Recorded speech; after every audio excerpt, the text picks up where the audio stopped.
Welcome. I'm Erik Fleming, host of A Moment with Erik Fleming, the podcast of our time. I want to personally thank you for listening to the podcast. If you like what you're hearing, then I need you to do a few things. First, I need subscribers. I'm on Patreon at patreon.com/A Moment with Erik Fleming. Your subscription allows an independent podcaster like me the freedom to speak truth to power and to expand and improve the show. Second, leave a 5-star review for the podcast on the streaming service you listen to it. That will help the podcast tremendously. Third, go to the website, momenterik.com. There you can subscribe to the podcast, leave reviews and comments, listen to past episodes, and even learn a little bit about your host. Lastly, don't keep this a secret like it's your own personal guilty pleasure. Tell someone else about the podcast. Encourage others to listen to the podcast and share the podcast on your social media platforms because it is time to make this moment a movement. Thanks in advance for supporting the podcast of our time. I hope you enjoy this episode as well.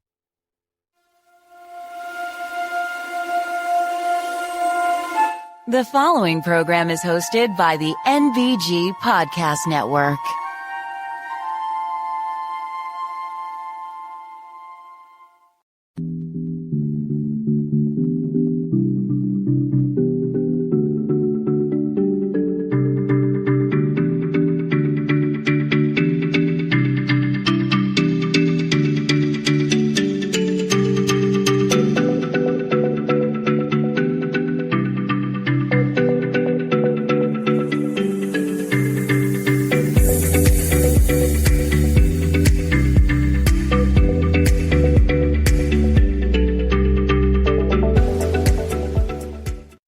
Hello, and welcome to another Moment with Erik Fleming. I am your host, Erik Fleming.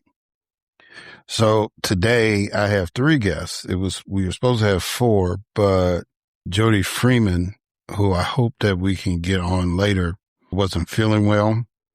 And, she let me know early enough, where I could make some adjustments, but, as far as promoting the show. So if you've been following social media, you see that I was putting her on showing her as a guest, but she's not going to be on.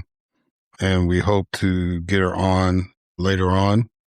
She was one of the people that I had to change the schedule, as you know, and we had rescheduled for this episode and it didn't work out. So hopefully Professor Freeman will grace us with her presence, because I think she really is somebody dynamic that y'all need to hear from. But I do have Charles Gueli, who is a retiree, and he's 80 years old, and he's been watching what's happening with ICE over the last year or so, and he got activated, and so he decided to write a book to try to fix the federal government dysfunction. And the name of the book is Fixing Federal Dysfunction. And so he's going to be on. Alexa Morris, who co-authored this beautiful book with this gentleman named Benjamin Parket, who happens to be her father-in-law. It's called The Courtyard, and it's a story about his experience during the Holocaust. He is a Holocaust survivor. And Maritza Perez Medina. Maritza is she's the lobbyist for the Drug Policy Alliance on Capitol Hill. And so she's going to be talking about the work that they're doing and why it's important to have drug reform and criminal justice reform in the United States. So it was a good show anyway, and Ms. Freeman was just going to be the cherry on top. But like I said, we'll get her on later on. So I thank y'all for that. I thank y'all for listening. Appreciate y'all's support. If you would, go to www.momenterik.com where you can donate or subscribe to the podcast and, find out some neat stuff about me or whatever. But again, in this day and age, we need to support as many independent podcasters as we can, especially those of us who are Black, who are out here trying to do the work and get information out there, especially the few of us who are really dealing with the news and the politics of the day. So I appreciate y'all listening, and I would encourage you to do more, and not just with me, but with others like me. All right. So with all that housekeeping out the way, let's go ahead and get this program started. And as always, we kick it off with a moment of news with Grace G.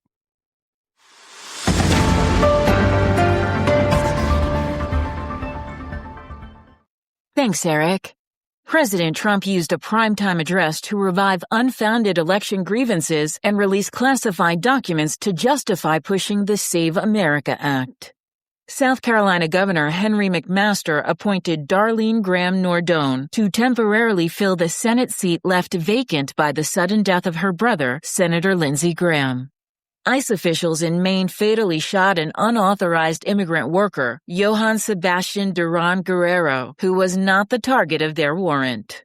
Attorney General nominee Todd Blanche faced bipartisan Senate scrutiny during his confirmation hearing. CDC Director nominee Erica Schwartz frustrated senators by refusing to state whether she would defy Health Secretary Robert F. Kennedy Jr. on vaccine science. Shredded iceberg lettuce from a California supplier for Taco Bell is the suspected source of a massive multi-state cyclosporiasis outbreak. The U.S. House defeated an amendment to cut off $3.3 billion in annual aid to Israel, despite receiving support from 103 Democrats. New York enacted a one-year moratorium on the construction of large new AI data centers to evaluate their strain on the power grid and local resources. A federal appeals court ended a 1960s desegregation mandate for a Louisiana school district.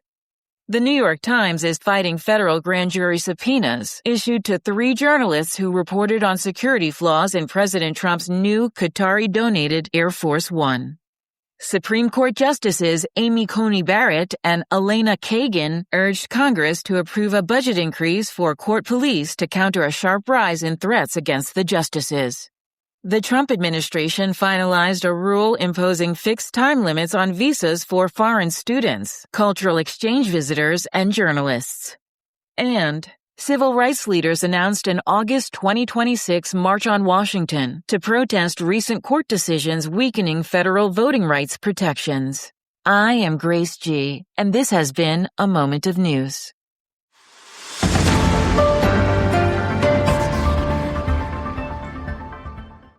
All right. Thank you, Grace, for that moment of news.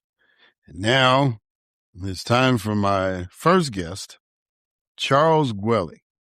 Now, this is going to be interesting. So I talked to Mr. Gueli, and he said, read it as I wrote it. So this is my intro for Charles Gueli. Mr. Gueli says, I am 80 years old and retired. In July 2025, I had occasion to be in my car for 1.5 hours a day for 28 days. By chance, I listened to NPR on the radio and was appalled by the way Latino immigrants and others were being abused by the government. That led me to looking at podcasts on YouTube, which led me to reading the ACLU summary of Project 2025. I was angered and terrified. I felt I had to do something, and my son suggested writing a blog. I've written more than 200 daily posts since mid-November. The research for those convinced me that there are solutions to every condition that needs fixing. So I put several of the posts together and organized them into a book called Fixing Federal Dysfunction. And so, ladies and gentlemen, me and Mr. Gueli are going to talk about the book, Fixing Federal Dysfunction. So, it is my distinct honor and privilege to have as a guest on this podcast, Charles Gueli.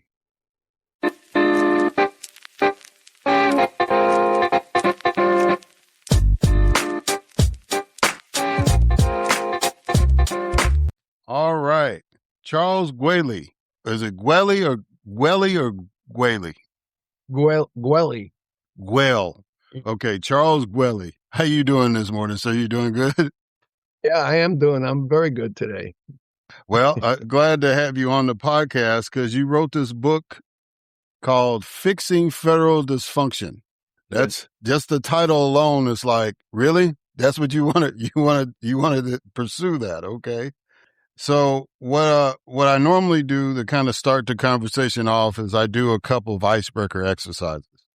So the first icebreaker is a quote I want you to respond to. And the quote is, a federal government that cannot act effectively will lose the confidence of the people it serves. Yeah, the people lose trust. The institutions have to function properly in order for the people to trust them. And that goes it applies to all three parts of the government. Okay. All right. So now the next icebreaker is what I call 20 questions. So I need you to give me a number between 1 and 20. 15. All right. Your question is, when you think about the challenges our country faces, what gives you hope?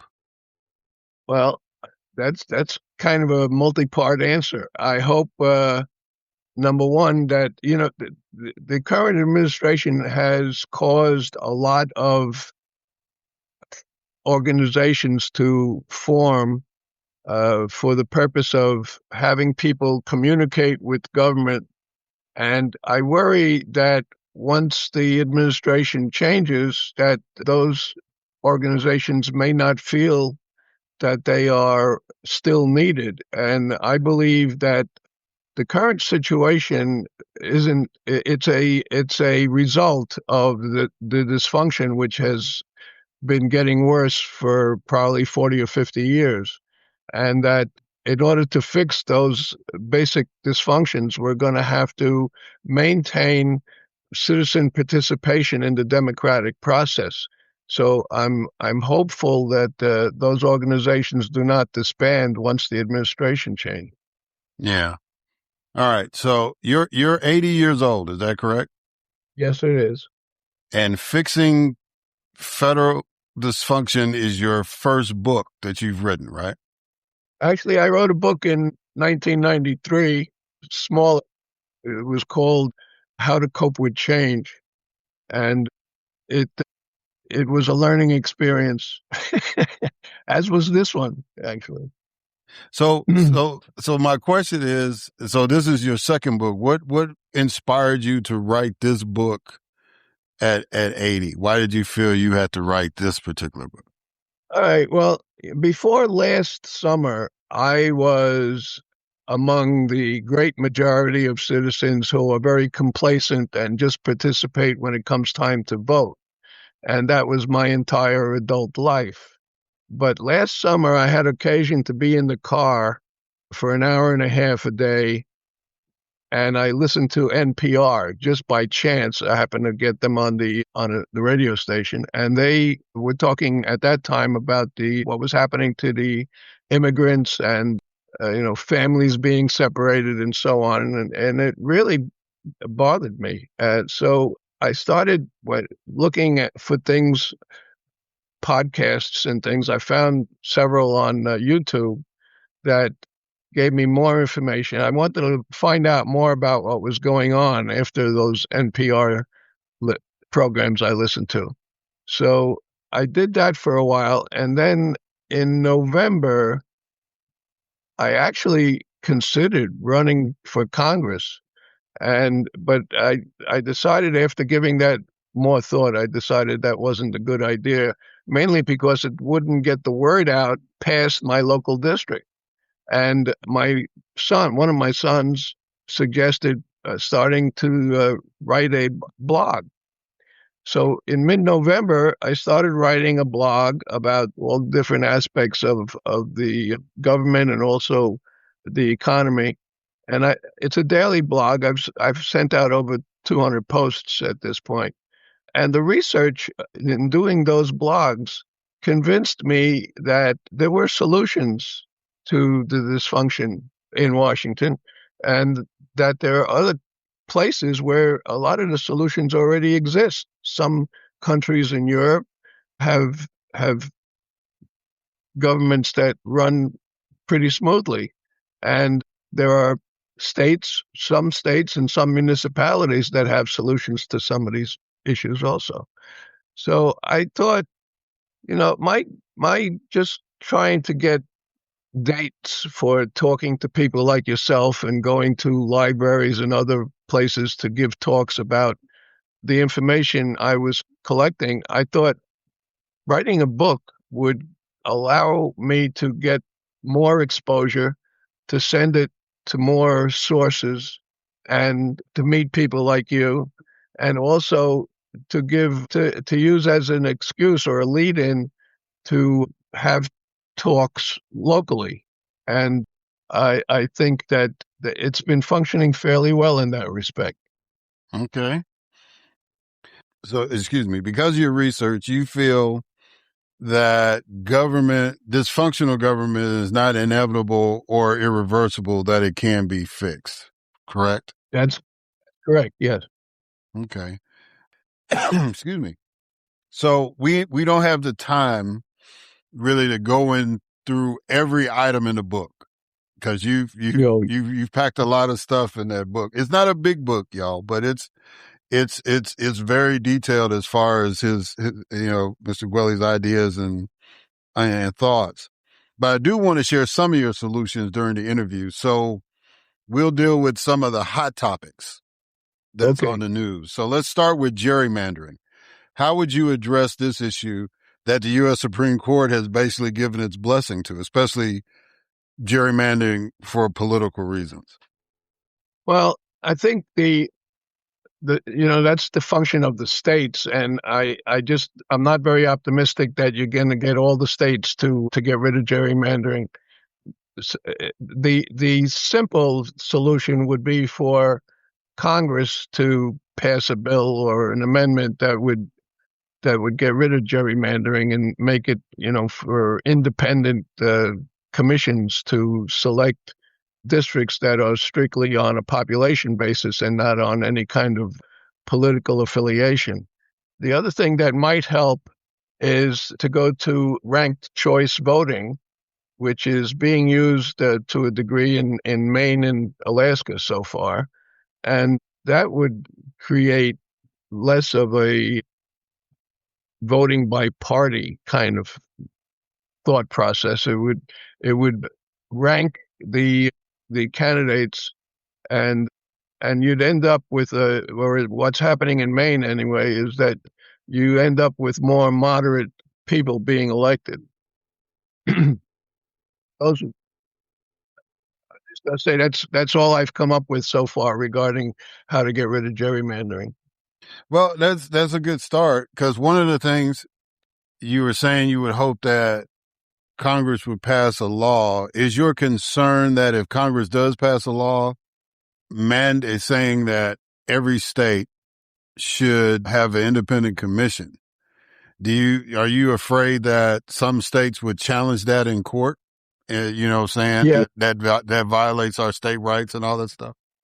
yeah, I expected that would happen, and if it passed through the court process, then it would be universal in 50 states. The other thing that could happen is what Hawaii did. Other states could duplicate that, but again, that's not going to be all of the states. To get rid of corporate money out of the campaigns, that would be very helpful. Yeah. So a couple of those things, the taking the corporate money out and the ranked choice voting, you had stated that those were some steps also to make Congress more of an active lawmaking body again. Outside of those, what else do you think needs to be done to get Congress back to being Congress again? We got to get rid of the campaign financing the way it is now. There are 5 countries in Europe that that have public campaign financing, and I've run some numbers. And to do that in this country, there are a couple of options. One is to have mandatory public funding. It would be $15 per taxpayer, $30 if you file jointly, and that would provide enough funding to do all of the federal and governor elections, but nothing lower than that. And The other option is to raise the corporate tax by 1%. That would bring in pretty close to $5 billion a year for the purpose. But I think there's a psychological benefit to the public doing it. Right now, the public pays the salaries of the people in Congress, but nobody thinks about that. But if they were to do the campaign funding as well, and they get reminded that they're doing that every time they file a income tax return, I think that psychologically they would consider themselves, and the people in Congress would also consider them as the boss, and they would act more like it. And I think that would be a big benefit. But campaign financing is crucial. That's got to change, and the citizens have to participate more and communicate with Congress. Those two things are absolutely essential. And you also think that if ranked choice voting was in all 50 states, that you would assume that the voting public would select more civic minded, more moderate politicians, and therefore they would be more productive. That's kind of your thought process? Yeah, it is. And it apparently is what's been happening in Maine and Alaska. I don't know if it would make them more productive, but it would make them more capable of debate instead of this extreme polarization that exists now. Okay. What ideas do you have to create affordable housing? Because for those of y'all listening, if you really want to get a lot of ideas going at your bridge club or at the diner and all that stuff, you really need to read what Mr. Gueli has written, because he's thrown out a lot of ideas. So I just want you, sir, to share some of the ideas that you've had, because the housing issue seems to be something that you're really, really keen on. Yeah, well, because it's pretty universal. I mean, it's everywhere. I know in my area right here, I'm on the eastern end of Long Island, and there's a lot of grandchildren that have moved off of Long Island and can't be near their families because they can't afford to stay here. And I think some of the solutions have to do with building costs and municipalities getting involved in funding some of the opportunities to have affordable housing built. I think that the government definitely has to focus on it, and they just passed a bill, and I'm not really familiar with all of the ins and outs of that bill, but I understand it was pretty substantial, and it should do a lot to helping the housing situation. I think there are houses that can be more efficiently designed so that they're less expensive to maintain and better use of space. They don't have to be extravagant houses. They could be pretty modest in size, but still remain pretty functional. So design might be a helpful element to solving the problem. Off the top of my head, I can't think of anything else at the moment. But I'm pretty sure that, and there are all different kinds of housing too, between rentals and co-ops and condos and single-family homes. And I think zoning restrictions could be changed to make it easier for more modest homes to be built rather than big homes. Yeah. Well, like I said, you wrote most of your ideas down the book, which is very helpful. So I think, people reading the book will get a good sense of the focus that you put on there. But there was one thing you had mentioned, the housing bill. How do you feel about the language that would say that companies, investment companies, all that stuff, they would be prohibited from buying or restricted as far as buying homes, that are supposed to be for families and residents? Yeah, thank you for reminding me about that. Yeah, private equity firms have really hurt a lot of people. The way they work is, well, first of all, they're very wealthy. There's a lot of money involved, and they could not only with the residential communities where they buy up entire, say, mobile home communities or apartment communities, and then they could raise the rents, and the inhabitants are at a great disadvantage, and a lot of them have to relocate because of private equity firms.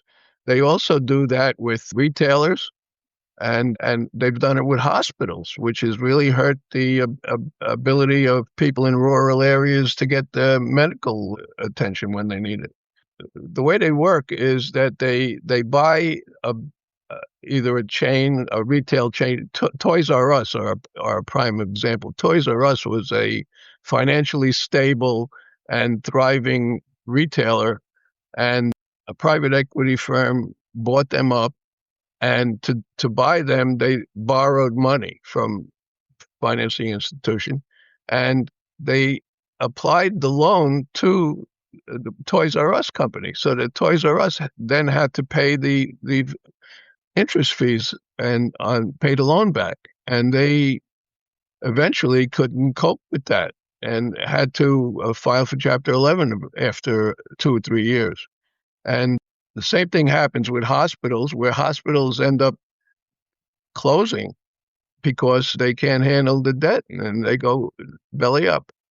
The equity firms took the borrowed money and gave most of it to shareholders, and the rest of it they might have put into the business, but they probably did it by choosing new suppliers and having equipment and supplies that are of a lesser quality than what used to be there, and they also may have to raise the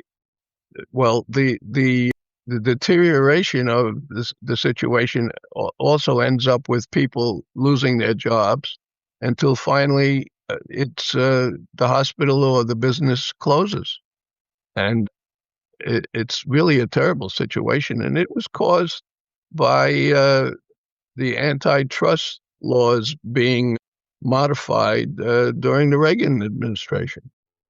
Yeah, and your fear is that'll happen in the housing market, that these private equity firms will buy so many of these houses, and then they'll have to liquidate them and all that stuff, and it'll be it may be too costly for average people to buy the homes.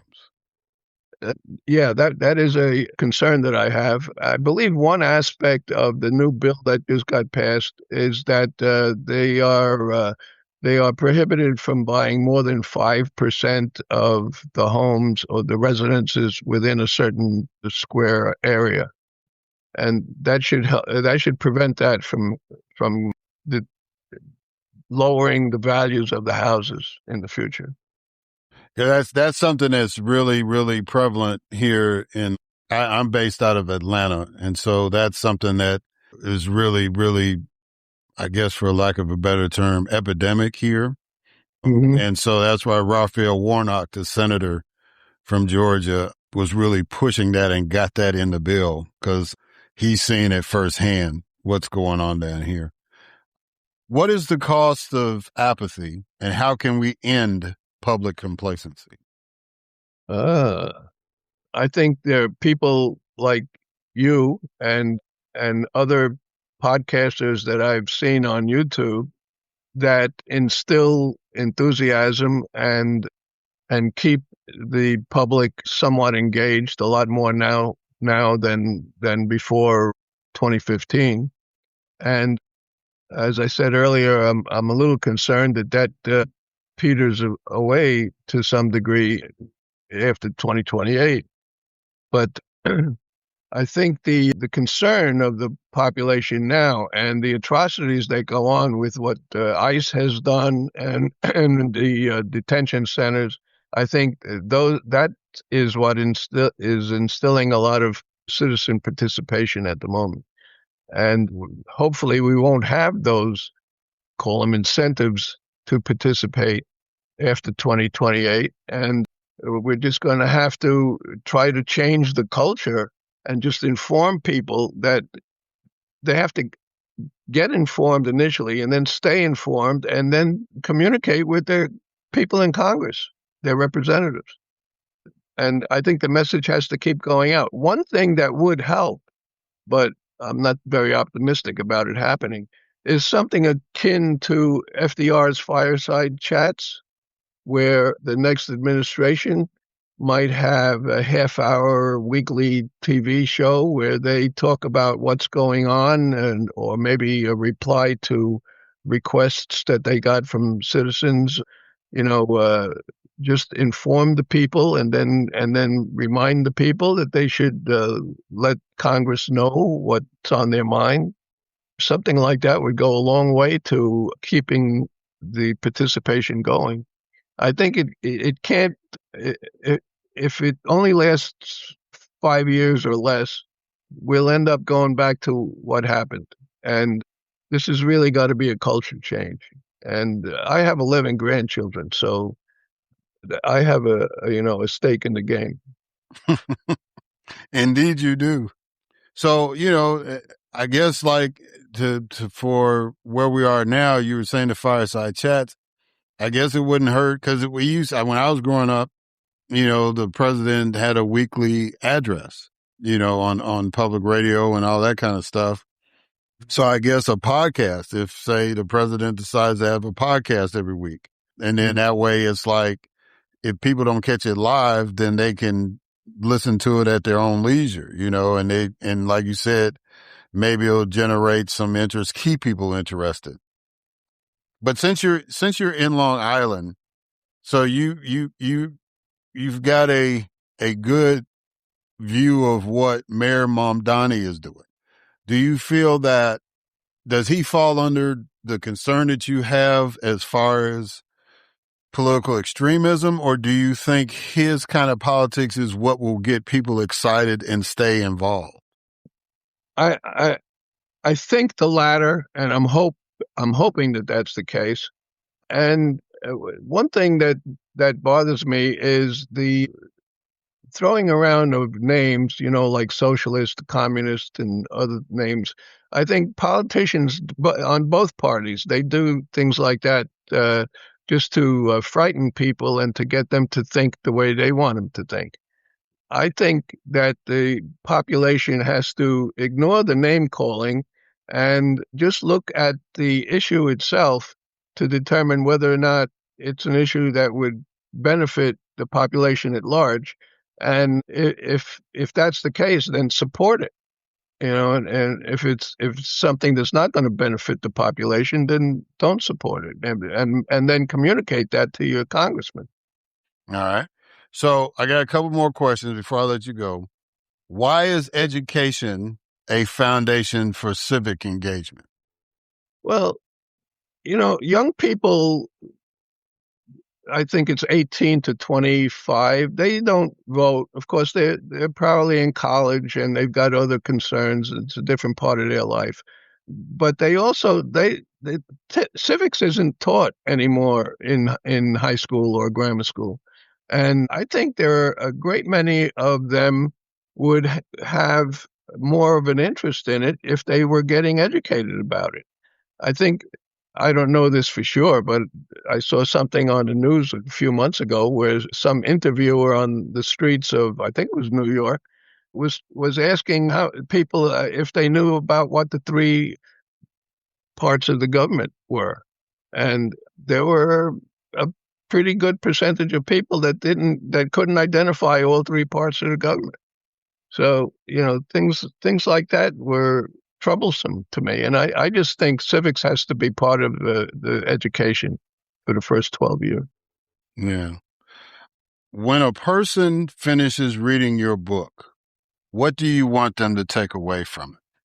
Well, the last part of the book was just the suggestion. And I went through the exercise and I found it almost entertaining. I mean, I enjoyed doing it. And the first four parts of the book convey a lot of information. And with that information, I think people have the ability to determine what they would like to see and what they might even think about doing if they could imagine themselves in a position of authority, and lay out an actual step-by-step list of priorities to be addressed by the government. And that way they could do a few important things. They could evaluate the candidates before anybody is elected and communicate to the candidates, possibly sway thinking. And then after people are elected, they could also either encourage or complain about what's not being done that they feel should be done. Okay. So how can people, Mr. Gueli, get this book? Well, it's on Amazon, Amazon.com, but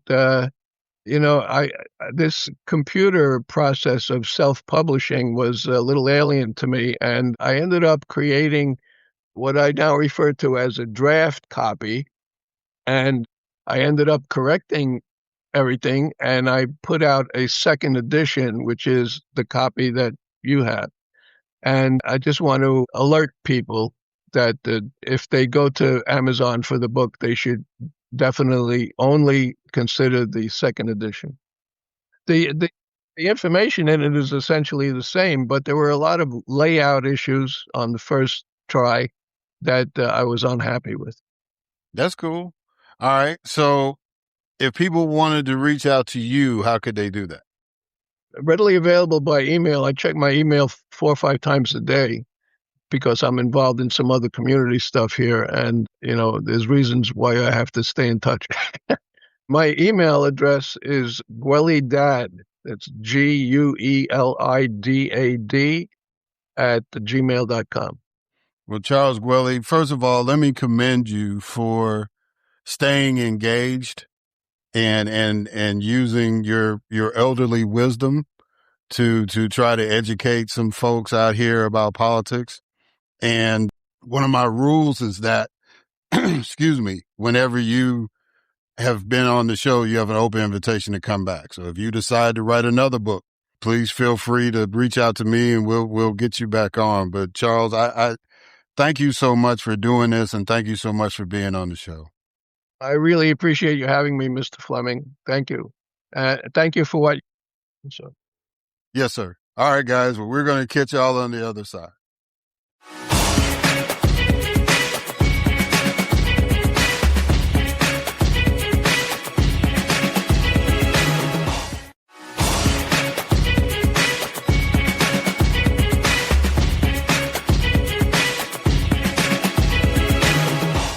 All right, and we are back. And so now it is time for my next guest, Alexa Morris. Alexa Morris grew up in the suburbs of Washington, D.C., dabbling in several jobs, including being a page for the United States Senate, before choosing the world of nonprofits, where she remains to this day. When she married Ben Parket's daughter and learned of his Holocaust survival journey, she became determined to help him turn his story into a book. That book, The Courtyard, was published by Amsterdam Publishers. Alexa lives with her family in Northern California and is currently at work on her first novel. And so our discussion will be based off of this book called The Courtyard. So, ladies and gentlemen, it is my distinct honor and privilege to have as a guest on this podcast, Alexa Morris.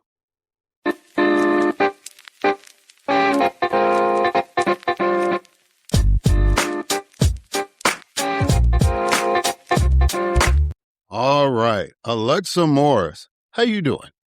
I'm doing very well this morning. How are you doing?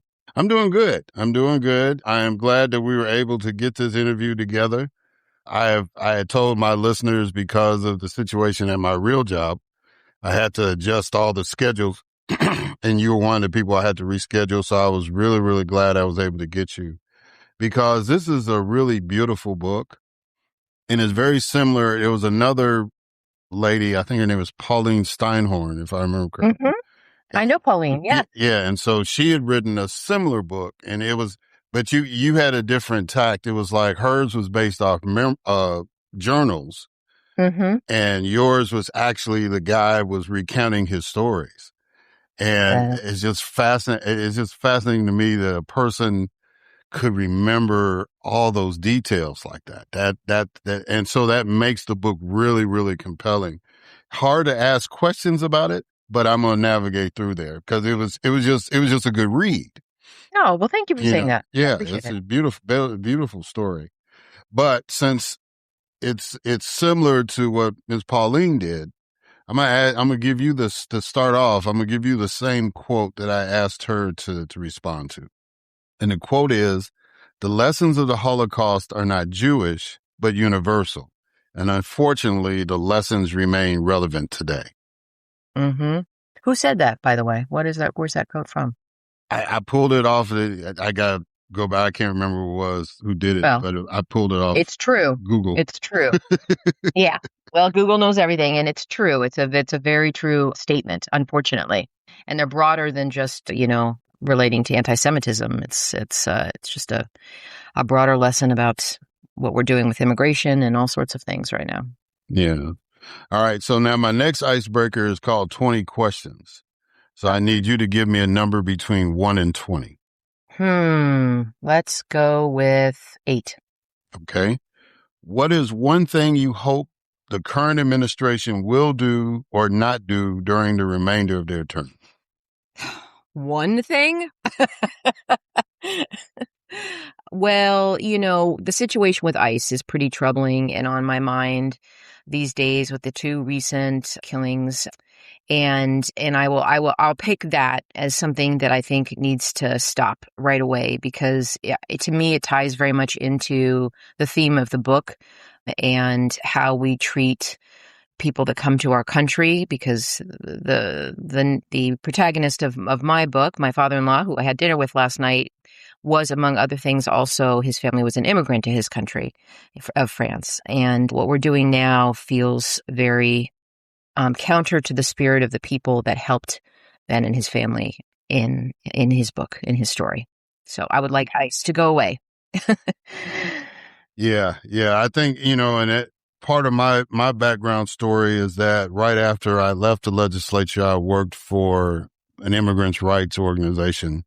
And, I just, the process that people have to go through, the fees, it's like the old saying is there's a better way to run the railroad. And I think, that's been almost 20 years ago and it hasn't gotten any better. And so I think that, I personally think ICE needs to be abolished, and we could get into a whole nother podcast about that. But I feel your sentiments about that because it doesn't make any sense for us, a country that's been based on immigration, to have or lack the political will or to let it get to a point where it's like people feel they have to do extreme things to address the problem. I agree. All right. So what compelled you to write this book?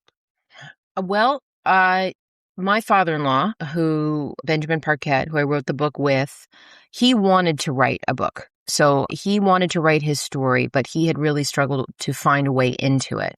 And it was actually my partner, his daughter, who put us together and said to me, I know you want to write, you like to write, and my dad has a story to tell, and I think that you two should work on it. So in some ways, it was very much just a family project. I wanted to help him bring his story to life. But then the more I learned about his story, I just felt like there was a lot there. It's a quiet book in many ways. It's not as dramatic as many stories of the Holocaust, but I think that's what makes it special. And it makes his story beautiful, actually, because it's a story of people doing the right thing at a time of real evil and darkness, which is not the typical story you hear when you're reading about the Holocaust. I like that description, a quiet book. And that's perfect as far as, because you go into the story, even when, the Nazis occupy France, it's just kind of like, it's not as traumatic as you would think, but it is life altering. And so, the way that he was recounting things, it was just, again, it's an amazing story. and it leads me to this, many survivors of Holocaust are reluctant to tell their stories, but it seems like Mr. Parket, and that's an interesting nuance too, because his name is Parket, but his family is Parket. Is that how you? I think it's Parket, but I'm honestly not sure. Yes. Yeah, that's just a strange thing that I think it happens a lot, or it used to happen more maybe, but his family all immigrated from Poland to France before he was born, and he was the only one born in Paris. His two older brothers and his parents had immigrated previously, and it was just recorded incorrectly. Like the I was just dropped on his birth certificate, and it was during a time when you didn't correct such things. And so he always has had a different name from his historic family name. Yeah. Yeah, but he wasn't reluctant in telling his story. So why do you think that why do you think he wanted to tell the story as compared to, say, some other survivors? I would have to guess a little bit, but I'm pretty sure that it likely comes down to the fact that his story is actually not as traumatic as a lot of people's stories. I think that there are so many survivors that endured or witnessed such horrific, inhumane acts that you don't know how to process that. You just shove it down inside.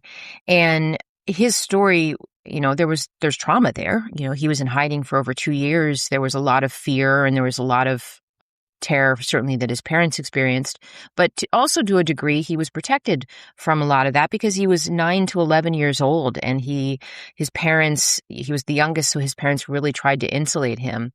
So I think that's one reason why. And I think, he's one of the last survivors. We really are, that generation is dwindling and is almost gone. He's going to be 93 next month. And I think he really wanted to, and I know that he really wanted to leave his story behind for his children and his grandchildren. I mean, as I spoke with him, I learned more about his life than his kids had heard.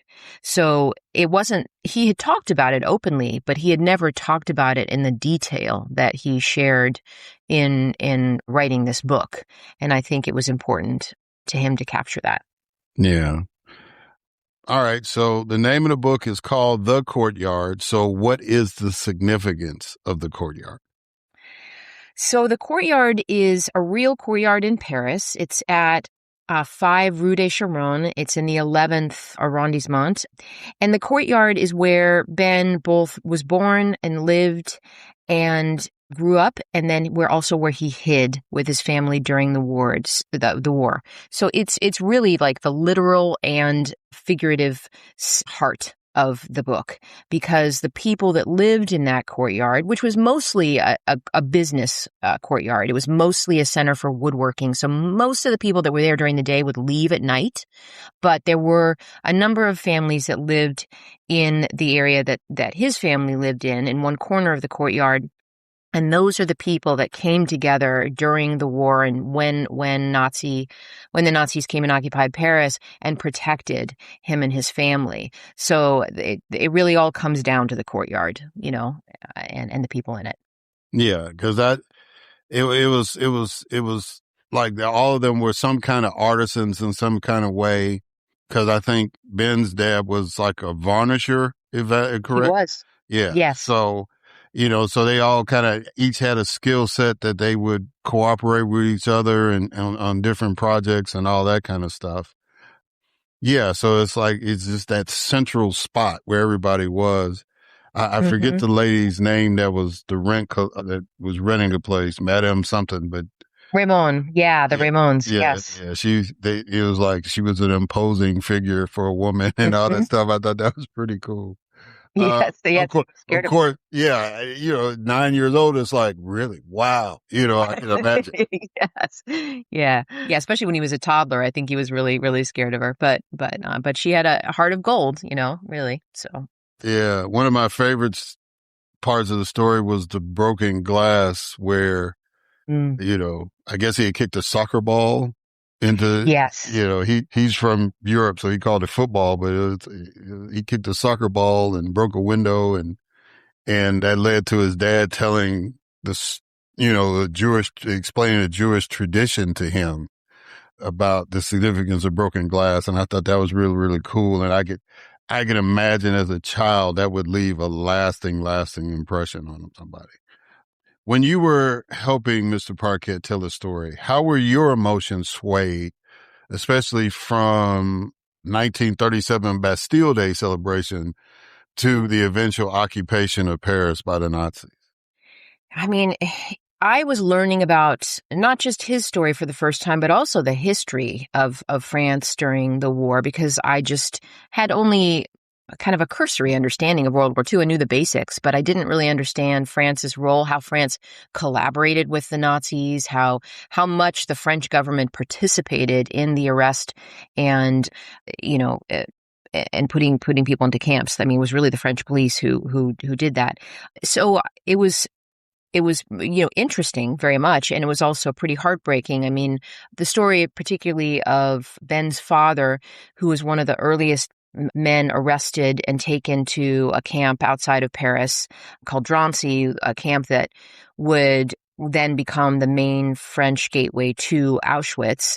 That was pretty heartrending to understand what he had endured for the time that he was there. But at the same time, when I was learning all of these pretty terrifying and tragic details, at every step, I was also hearing about how somebody stepped in with kindness, or how somebody intervened in a way that actually saved them. I mean, even that particular story with Joseph, Ben's father, being taken to a camp and being in a camp for several months, near starvation, extremely ill. Many people died in the early months of that camp because it wasn't set up to house the thousands and thousands of men that they had arrested for absolutely no reason, except for the fact that they were immigrants and Jewish. He ended up being released. He was one of only a few that was sent back home. And that is a miracle, really. I mean, it's if he hadn't been, the whole trajectory of their family's life would have been dramatically different, I think. I doubt they would have survived. Yeah. Since you brought that up, what struck you as impressive about the Parkets and their neighbors' survival skills? Well, I think Ben's father, Joseph, was extremely resourceful for someone who really was still very much an outsider to the French way of doing things. He had immigrated in 1931, I think. Ben was born in 1933. So they'd lived there for a while. But like a lot of immigrants, they really congregated with their own communities, other immigrants from Poland. And so he had only learned, and also his wife had only really learned basic French.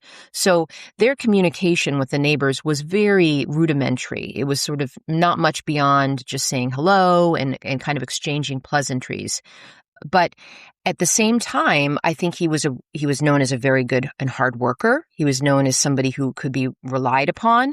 Ben told me that even though neither of his parents ever drank wine, they just weren't drinkers, they always had a bottle of wine sitting inside the door of their apartment, just in case somebody came by to offer a glass of wine. I think these kinds of things made people care about the family. I mean, and also, having young Ben being one of only two children born and growing up in that courtyard, I think that the other citizens of their particular corner of the courtyard just were invested in this family in a way that they weren't necessarily invested in the lives of some other people in the courtyard who actually did not survive. So, and the people in the courtyard themselves were, as I'm sure we'll talk about, were special in their own way too. Yeah, well, that was kind of the thing I wanted you to get into with the Mm-hmm. neighbors as well. Is like, their ability to just, in a moment, just focus in on helping people. Right.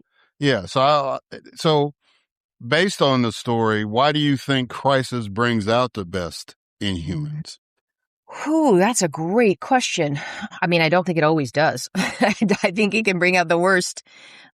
I've thought a little bit about this, and I don't have anything wise to say, but I've thought about the different kinds of bravery that the different neighbors exhibited. Because just to go into the story a little bit more, the first person that intervened right before the family was going to be arrested was their upstairs neighbor. Her name was Madame Nicolas, and she was a young widow, and she happened to work as a secretary at the Central Police Station. And because that was her job, she saw that the family's names were on a list of all of the families that were going to be arrested the next day in what would become very infamously known as the Veldiv Roundup, where everybody was put into a sports arena and kept there before they were deported. When she saw their names, she just left work and she rushed home and she pounded on their door in the middle of their midday meal and said, "You have to leave. You can't be here in the morning and you can't go to the metro. They're going to be waiting. You have to not be here when they come to arrest you." So that was a very specific kind of bravery, because if she had been caught, if somebody had seen her, she would have been a traitor. She could have been shot herself or put in a camp. I mean, what she did was literally risking her life. But it was a very, I feel like if I put myself in her shoes, it feels like a very impulsive bravery. Like, I have to do this. I have to do this right now.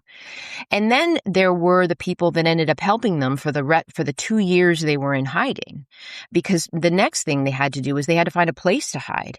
And where they ended up going was in a warehouse in that same courtyard that another furniture maker emptied out for them. And they crossed over and they moved into this warehouse the size of, say, a single car garage with only a wood stove and obviously no electricity or no refrigeration. Nobody had that where they lived.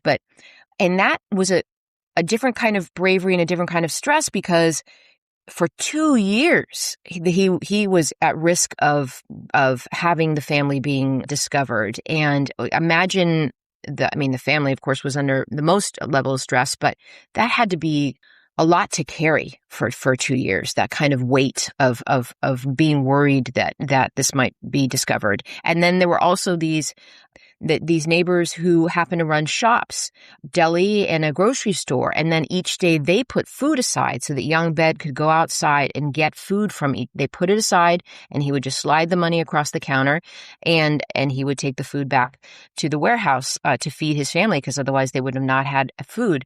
So they were each brave in different ways, I feel like, and each took a different level of risk.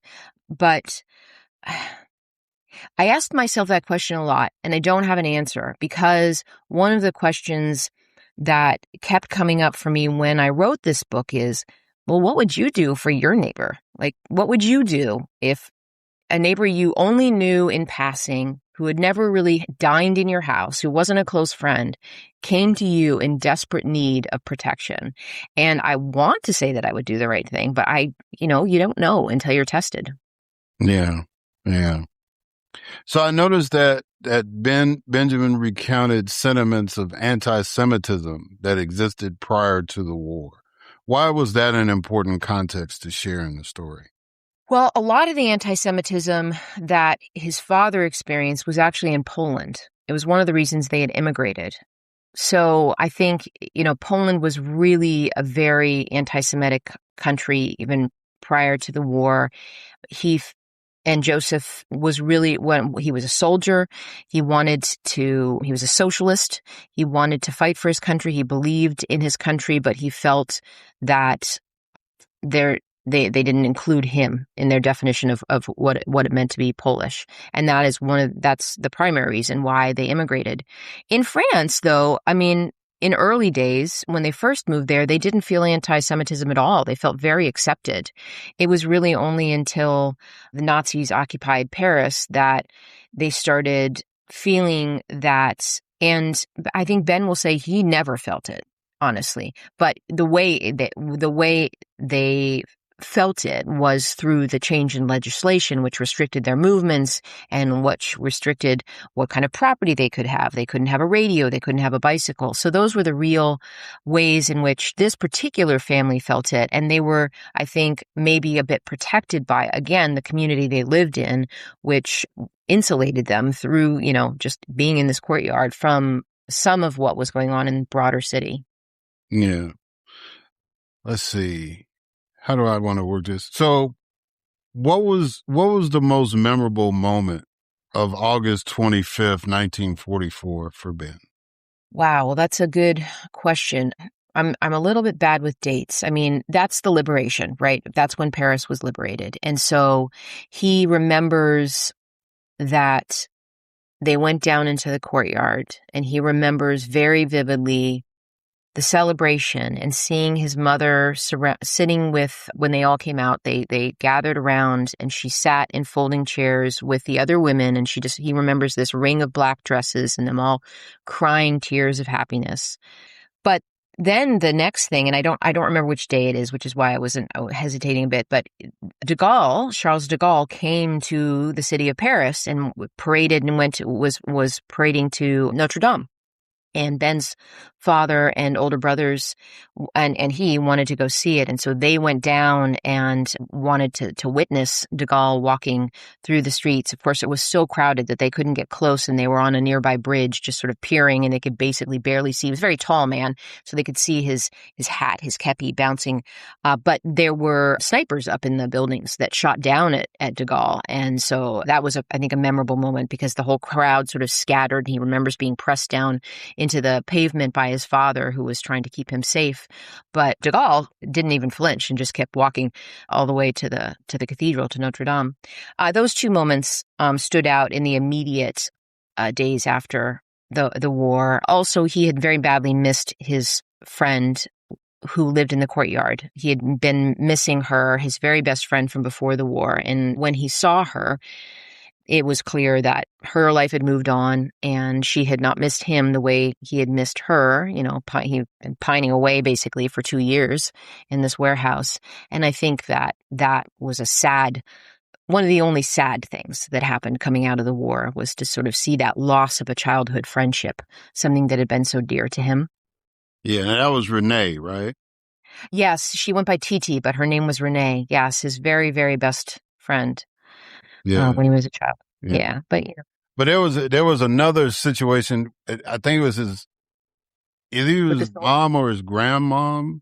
Oh, the soldiers. Yeah. When it was like she did, I think it was didn't want to come, and then they had to send a Jewish soldier came and said it's going to be okay, and then she left. Yes, that happened about I don't know, a week or two after liberation. And what happened there was, Ben's mother, she had never left this warehouse for over 2 years, right? You know, Ben went out every day to get food, but she had not left. And after the war, she clearly was more terrified of leaving than anybody really understood. So as the boys and their father started exploring Paris and just celebrating the fact that they were free again, she never left the walls of the courtyard. They moved back into their apartment, which had been completely looted and was empty, but they moved back in, but she didn't want to leave the courtyard. So Ben still went and got the food. And when Ben and his brothers and father were roaming the city, they met some American soldiers. They met one particular American soldier, a man named Sidney Feldman, who became a close family friend and would come over for dinner and bring them the MREs, the meals ready to eat, those calorie-packed, meals that soldiers get. And when he was over for dinner one time, he learned that she had not left the courtyard. And he was like, well, that's not okay. Madame Parket, you've got to go see Paris again. So he returned the next day with 3 of his battalion mates or squad mates, and they literally surrounded her on all sides and escorted her out of the courtyard and through the neighborhood and walked to the Bastille, which isn't that far away, but I'm sure it felt very far to her. And I always like to say that the Americans liberated Paris, and then they liberated Ben's mom because they made her feel safe again. Yeah, that was a cool moment. Yeah. So tell me if I'm wrong, but I kind of felt that the theme of the book was circular, right?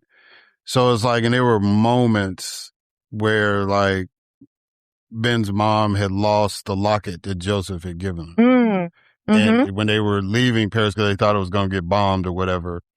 And then they came back and the locket was found, right?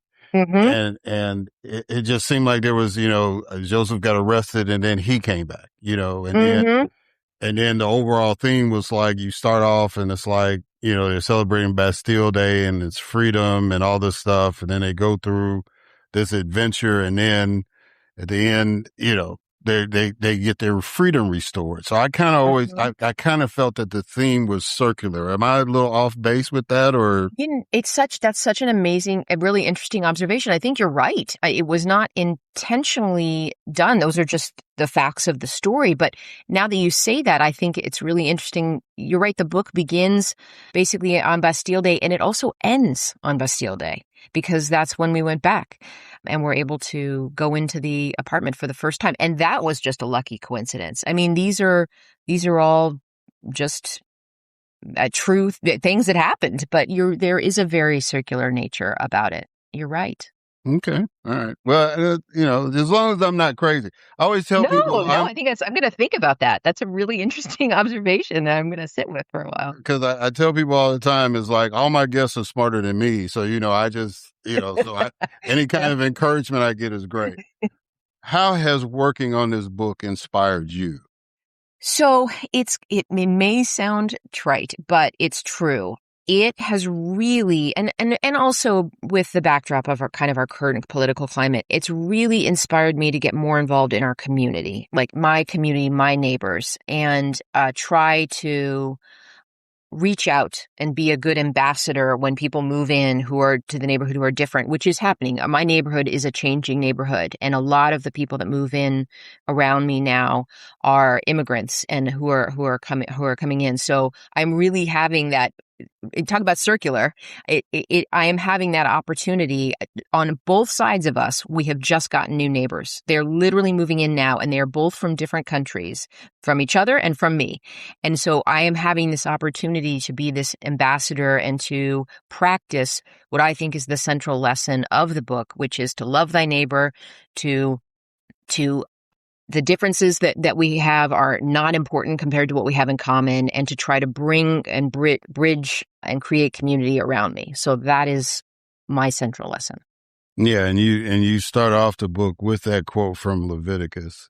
So I thought about using that as a quote, and I said, well, I'll use the other one, but yeah. So is that what you want readers to take away from the book? That love thy neighbor concept, or you want something a little more deeper than that? Well, I think that's plenty deep in this day and age, honestly. I mean, you see people, this happened a long time ago, but it happened to a young boy who is now an old man who is watching similar things happen in this country and around the world. You see people holding signs with love thy neighbor up in protests now, and you didn't see that, I don't think, 15 years ago. It feels to me timeless and timely, and I think that one of the ways that we can fight back against the evil or just against any kind of potential fascistic regimes is to create community, to love thy neighbor, to create those bonds, and to not let ourselves be divided by xenophobia and things like that. All right. So I need you to finish this sentence. I have hope because. I have hope because I know that there are good people in the world. And I recently met a number of young teenagers when I was at this is going to be a very long sentence, Mr. Fleming, but when I did a book signing at the U.S. Holocaust Museum, I was incredibly surprised that the vast majority of the people who stopped and who wanted to talk about the book were kids who were 12 to 16 to 18, a bunch of school groups had come through. But these kids were from all over the country, and they were really interested in the story. And and a number of them, a 13-year-old boy from the Midwest borrowed money from his friend to buy the book. And a 16-year-old girl named Cassandra took a selfie with me and then was spotted reading it in the lobby of the museum. I have hope because those kids are out there, and they're not just in one part of this country, they are spread throughout the country. So I have hope. Yeah, that's beautiful. So if people want to get the Courtyard, how can they do that? It's available pretty much wherever books are sold. You can go to my website, which is alexamorris.com. There are links there. Obviously, Amazon, bookshop.org if you want to support your independent bookstore. Some libraries have it, but please read it. And if you like it, please review it. So, and people can go to your website too if they want to reach out to you as well. Absolutely, please. I would love to hear from anybody who wants to talk about it or anything related to it. Well, Alexa Morris, I'm really glad that we had this conversation. I'm glad that you were able to write the book. Like I've told other people before that have written similar books, one of my biggest regrets is not just having a tape recorder with some of my relatives to talk about some of the stories that they had, because a lot of them would tell me stories. And, I was young and I would just sit there and be fascinated by it, and I could remember some details. But if I had the foresight as a young person to just grab a Walkman and record it and just be able to document that, because I think that's important. And like you said, when you can see young people gravitating to those stories, that means that those stories will continue to live on and people will continue to have a better sense of history. So I'm glad that you were better than me and reaching out to your loved one and getting that story. And I wish you much, much success on the book, because like I said, it's a very, very beautiful story. There's horror in it because of the events that took place, but it really is a beautiful story. And I'm glad that you were able to write it. And thank you for coming on the podcast. Well, thank you. It's been really a real pleasure to talk with you today. I thank you for your time. All right, guys. We're going to catch y'all on the other side.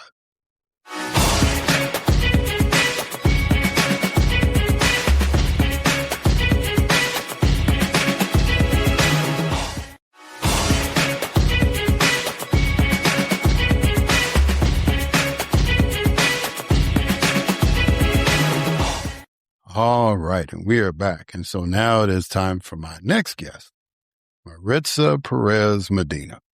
Maritza Perez Medina is the Director of Federal Affairs at the Drug Policy Alliance in Washington, D.C., where she leads the organization's federal legislative agenda and strategy to end the drug war. Previously, Maritza was a senior policy analyst for criminal justice reform at the Center for American Progress, where her portfolio included marijuana policy, policing, and prison and sentencing reform. Prior to joining CAP, Maritza was a legislative staff attorney at the Mexican American Legal Defense and Educational Fund. She began her career at MALDEF as a Soros Justice Fellow, advocating for policies to end mass incarceration. Her portfolio at MALDEF expanded to include immigration policy, employment rights, education access, and judicial nominations. Maritza earned her JD at the University of California, Berkeley School of Law, where she received the highest distinction for her pro bono work. In law school, Maritza worked at the ACLU of Northern California and the NAACP Legal Defense Fund, where she conducted legal research on police and prison reform. She participated in several student clinics, including Berkeley Law's Death Penalty Clinic, where she conducted mitigation research to remove her client from death row, the Post-Conviction Advocacy Project, where she successfully helped her incarcerated client gain parole, and the Immigration Clinic of the East Bay Community Law Center, where she assisted clients to apply for DACA and win relief from deportation. Through the HBA DC Judicial Internship Program, she served as a judicial clerk to Judge Maritza J. DeMille of the Superior Court of the District of Columbia. Before attending law school, Maritza joined Teach for America and was a fourth grade teacher in New Orleans. A native Nevadan, she received her BA from the University of Nevada, Reno, with academic honors, graduating with double majors in journalism and Spanish and double minors in political science and economic policy. As an undergraduate, she participated in the Congressional Hispanic Caucus Institute internship program and worked in the office of Senate Majority Leader Harry Reid in Washington, D.C., where she conducted research on policy issues affecting Latinos. Maritza is passionate about public service and giving back to her community. She is a past president of the Hispanic Bar Association of the District of Columbia and currently serves on the board of National Immigrant Women's Advocacy Project at American University, Washington College of Law. In 2019, Maritza was named one of the Hispanic National Bar Association's top lawyers under 40 in recognition of her outstanding record of public service and professional excellence.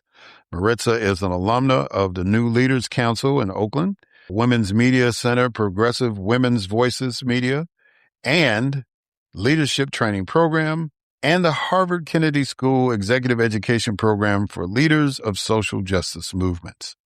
A criminal justice and drug policy expert, Maritza has been featured in various media outlets, including the Washington Post, the New York Times, Los Angeles Times, Wall Street Journal, Politico, Roll Call, the Boston Globe, CNN, USA Today, Chicago Tribune, The Takeaway, Latino USA, and more. She is licensed to practice law in the District of Columbia, California, and before the United States Supreme Court. Ladies and gentlemen, it is my distinct honor and privilege to have as a guest on this podcast, Maritza Perez Medina.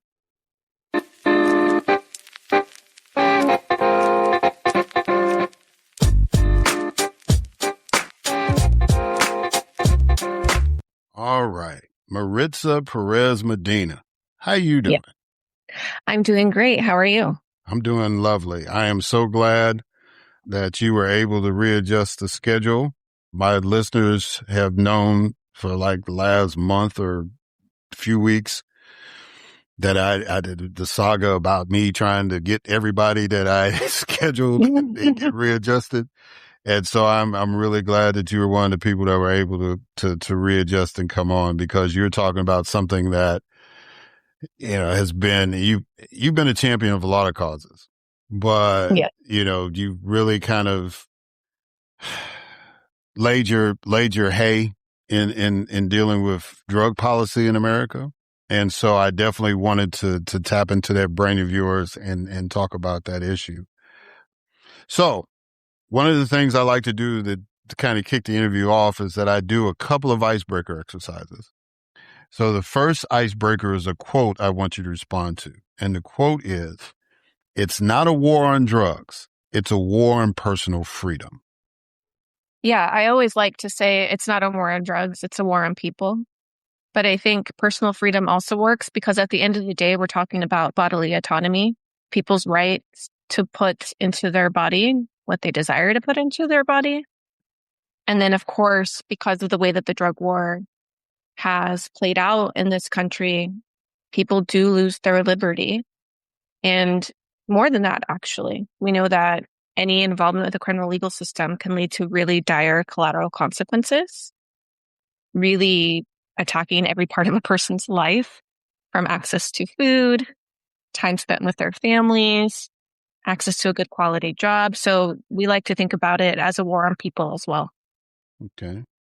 All right. So the next icebreaker is what I call 20 questions.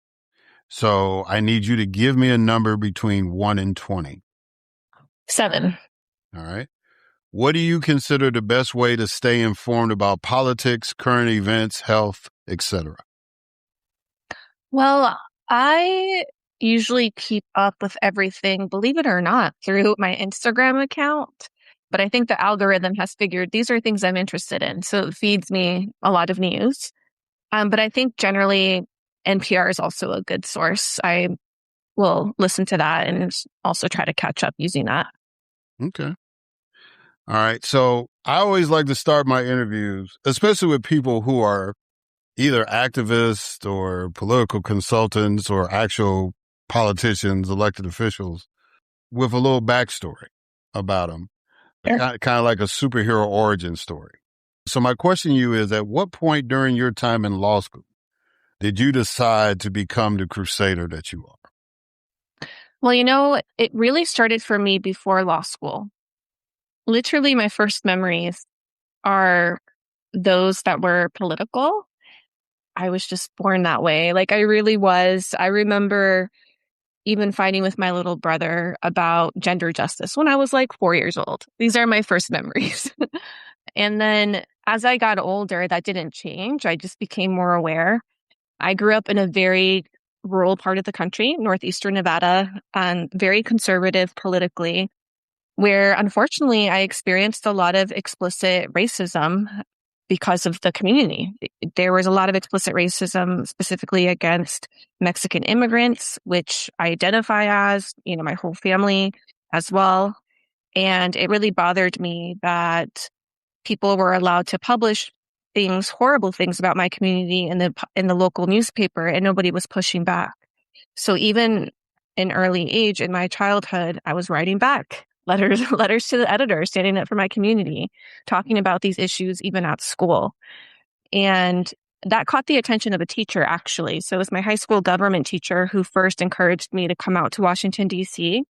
to learn more about politics and how to change laws, because he knew that was an interest of mine, even though I didn't necessarily know that was an outlet, because I'm first generation everything, not just the first generation in the U.S., but the first to graduate high school and achieve higher education. So I had a very limited worldview, especially growing up in a rural place where we didn't have access to all of those things. So he really encouraged me to go out with the AP class, the AP government class, to check out DC. And I couldn't afford it at the time. You know, I have a huge family. My mom was like, there's no way we can pay for this. But he actually found a scholarship to ensure I can go. And that trip was really life-changing for me because it was the first time I had visited Washington, D.C. I visited the Capitol. I met lawyers who were changing laws and standing up for people in their communities and fighting for civil rights. And I put it in my head after that trip that I was going to be a civil rights lawyer in Washington, D.C. Had no idea how I was going to do it, but that was the goal from there. So yeah, eventually that path did lead me to law school. And when I was in law school, I had many, many civil rights interests, from education and equity to racial justice to criminal justice to immigration. But that really narrowed down for me when I got to do some clinics in law school, which is a cool thing about law school, that you can join clubs and clinics to really see what interests you. And the criminal legal work really spoke to me because it sort of encompassed all the things I was passionate about: civil rights, racial justice, the devastating harms that we've seen on communities of color because of the criminal legal system. These were things I was very passionate about. So it eventually led me to a career in the criminal justice reform space. And, you can't talk criminal justice without talking about the war on drugs. It's a huge feeder into the system. So that's how I ended up at the Drug Policy Alliance. Okay. Yeah. So I take it you've been to Atlanta. Yeah. If you haven't been to the Civil Rights Museum, go to that. It's right next to the Coca-Cola Museum. So it pales in comparison as far as size, but it's really, really cool. And one of the cool things is that there is a letter to the editor written by a young kid, about 15, 16-year-old, named Martin Luther King Jr. Wow. So you're on the right path. You were starting off young and responded to the newspaper and all that. It's like, yeah, that's how you do it. You just get engaged. I think I wanted to be president of the United States when I was 3 years old. I saw a article. Well, my parents got me a set of encyclopedias, so I already knew what my life was going to be like. And, everybody else is getting like train sets and all that. And I got a set of encyclopedias.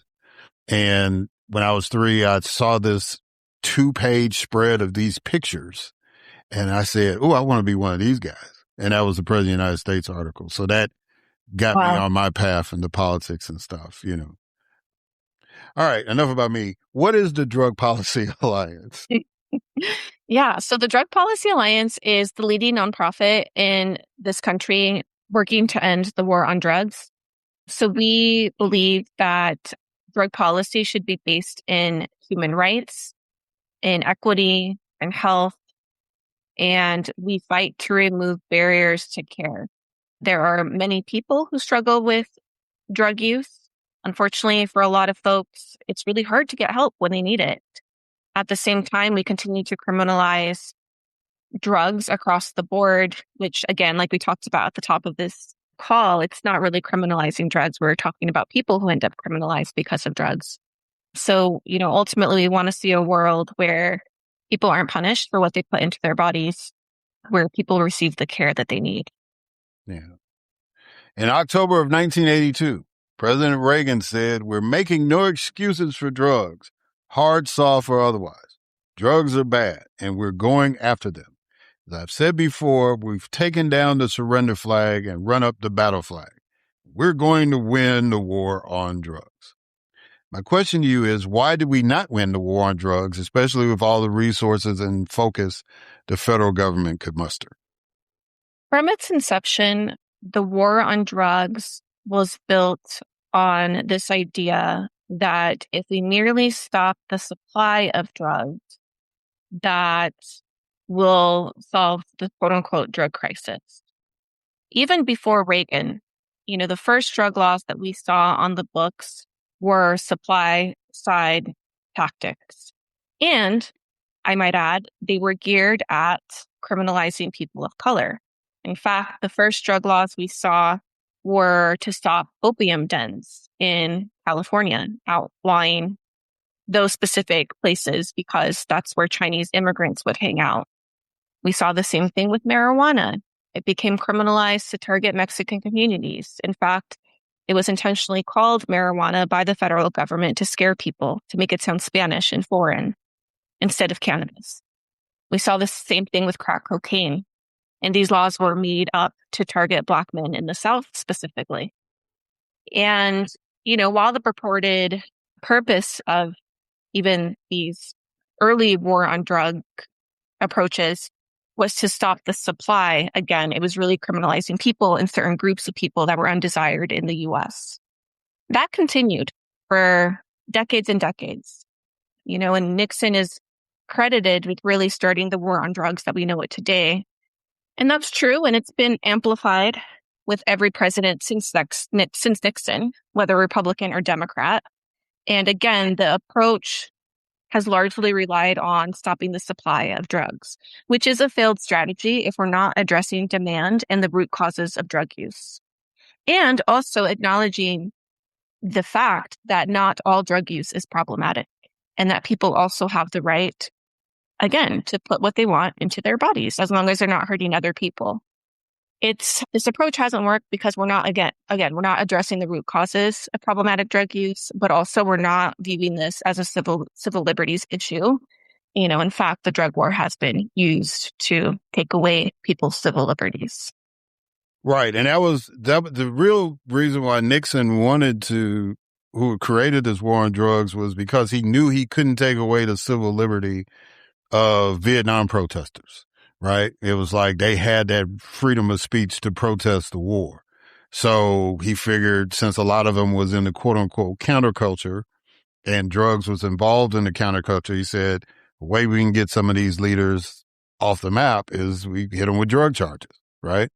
And it was just like with the gangsters and using that mindset like in the 1920s when they couldn't catch the gangsters for actual murder, but they could get them for tax evasion. Right. So they were finding a way to try to silence their critics or, whatever they deemed as a problem. But I did not know that about marijuana. So you're basically saying the name marijuana is like the name Sony. It has no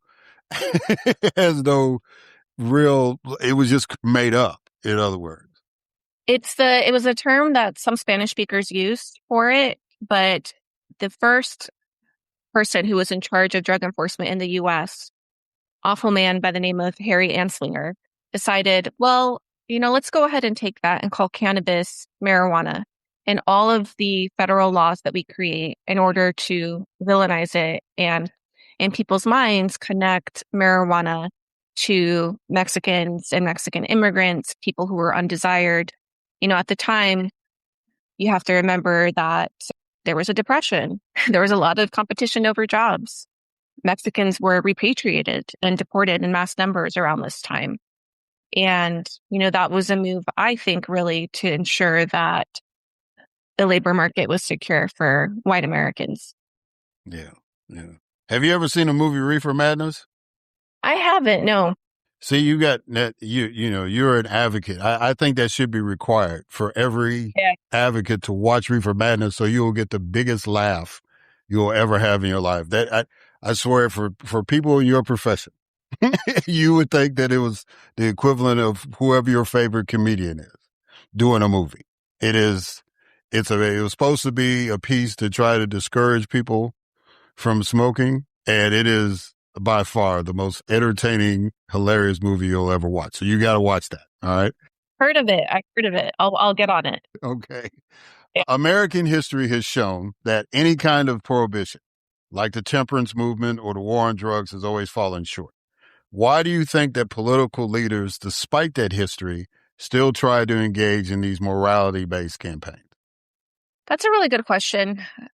Honestly, I think it's just because it is easy to throw people who use drugs under the bus because we have so many negative stereotypes of people who engage in drug use, and the drug changes over time. I mean, you talked about the temperance movement.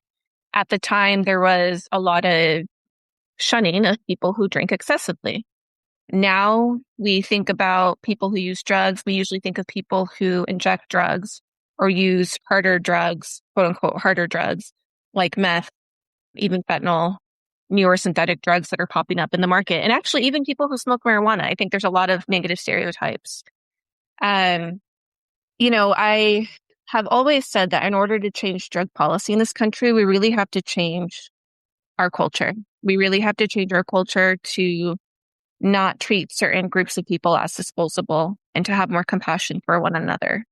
I do think that's a huge hindrance because for whatever reason, people have always felt like, people who use drugs are a group that they can either throw under the bus for political purposes or a group that is less human that they don't have to care about. And you see that in our policies. The policies that we have around drug use are extremely harsh, extremely punitive. Yeah, and just, I think, really draconian. Yeah, so let's dive into that a little more. Explain to the listeners the correlation between a failed drug policy and the need for criminal justice reform. Yeah, so one thing that I like to remind people about is that the drug war has been around for decades, as I said. It might change a bit, but at the end of the day, it's still a big feeder into the criminal legal system. Drug offenses are actually a leading cause of arrest in the U.S. We know that every 40 seconds, someone is arrested for a drug offense. We know that people are disproportionately arrested. Black people, for example, are 30% of those who are arrested because of targeted policing, not because Black people use drugs more than other groups of people, and the data has shown this. We also know that 1 in 5 people who are locked up are there for a drug offense. So as I said, it's a huge feeder into the criminal legal system. You cannot talk about reforming the criminal legal system without talking about ending the war on drugs. Yeah. And, one of the things I think your organization is pushing is to end mandatory minimum sentencing and stuff like that. Yes, we always fight against bills that impose new criminal penalties, including mandatory minimums. And for people who don't know what a mandatory minimum is, it means that you'll tie a judge's hands so that they have to give you a set sentence based on the specific substance that you had, or the specific, if we want to go broader than drugs, it's the specific crime that they're blaming you for. So we've always fought against new criminal penalties for drugs. Yeah, because the other thing was, and that was when I was elected, that was the big thing we were saying. So you're saying somebody that alters cocaine gets a longer sentence than people that take pure cocaine. And we were saying that doesn't sound right.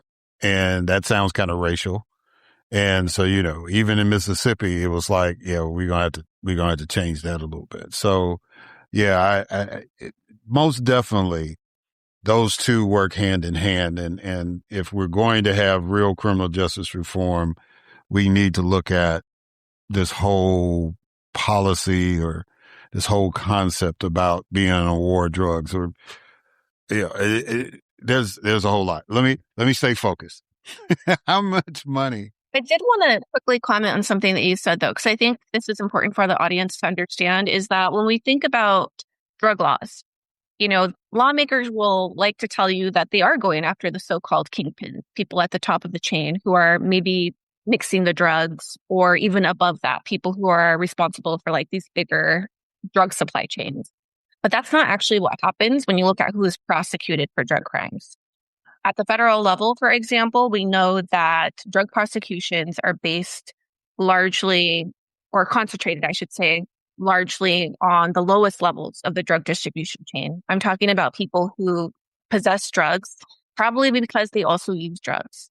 And these are individuals who would most benefit from some sort of addiction treatment or some other social support, not prison. We're not going after the kingpins. We're going after the people who most need help.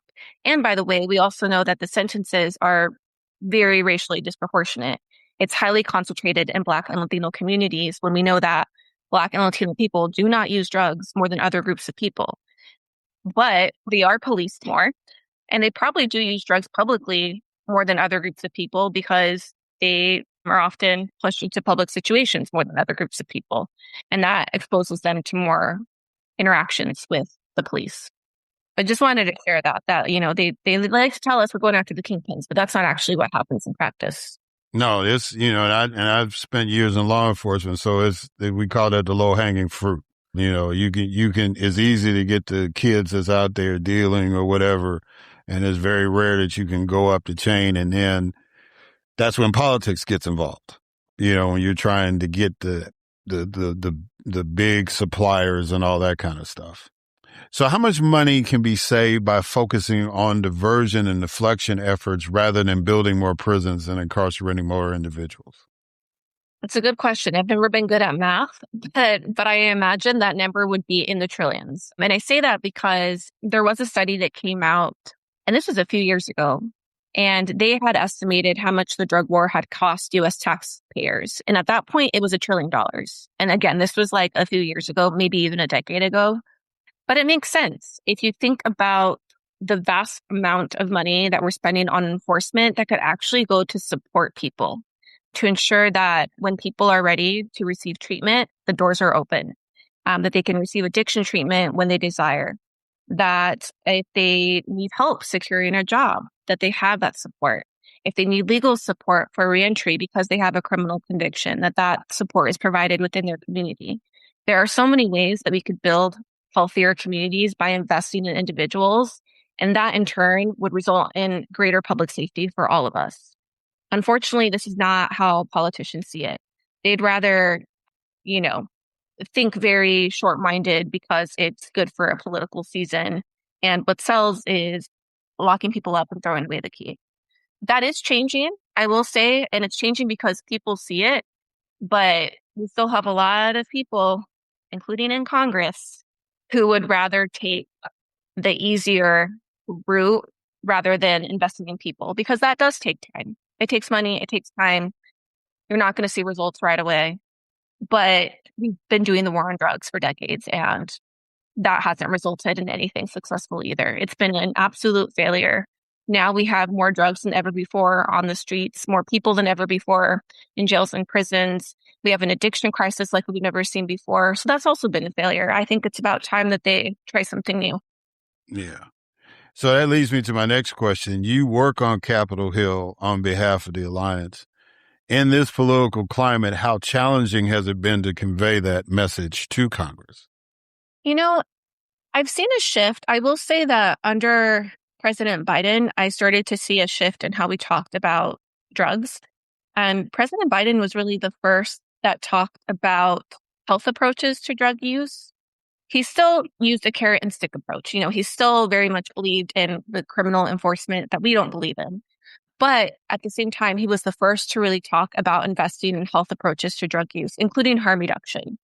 And for people who don't know what harm reduction is, it means meeting people who use drugs where they're at. So making sure that they have things like naloxone in case they overdose and need to reverse it. Things like drug checking tools so they can check substances and then make a decision about if they want to use it, and if they do, how they want to use it. It also includes things like clean needles. And he was really the first president that talked about harm reduction and the need to invest in these tools in order to ensure that people didn't overdose or develop disease because of drug use. And that really worked because now we're seeing overdose numbers really come down like we haven't seen in years. Unfortunately, the Trump administration has reversed all of that progress and has attacked harm reduction outside of naloxone. They say naloxone is good, but outside of naloxone, they won't support harm reduction. And that's a huge detriment because, as I said, the reason we were able to make so much progress is because for once we started to change our approach. But the good thing about Biden doing that is that I think lawmakers then felt like they could also be advocates for health approaches to drug use. So you have seen a shift on the Hill. That said, the criminal legal approach continues to be very popular across party lines.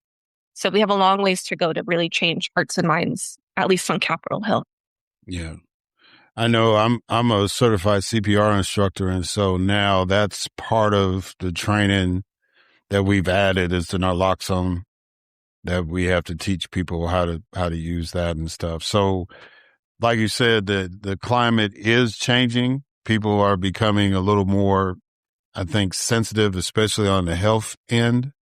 But politically, like you said, it's like, every judge candidate, they can't run on like cases that they will potentially work on, but they can all say, I'm gonna lock them up. You know what I'm saying? If they, and so that's, for whatever reason, America has a penchant for just lock them up is a great political slogan, but that's a whole nother conversation.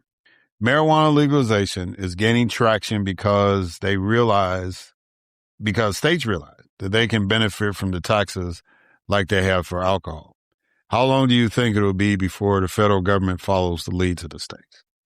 That remains to be seen. Something really interesting is happening with marijuana right now at the federal level. People may have seen that the Trump administration ordered that medical marijuana that's approved at the state level be moved to Schedule 3 of the Controlled Substances Act. That is a long-winded way of saying there is some federal legal reform around marijuana, but it doesn't make any marijuana legal other than certain state legal medical marijuana. You have to be approved by the DEA. You have to go through this process. And if you're able to do that, then they'll approve your medical marijuana.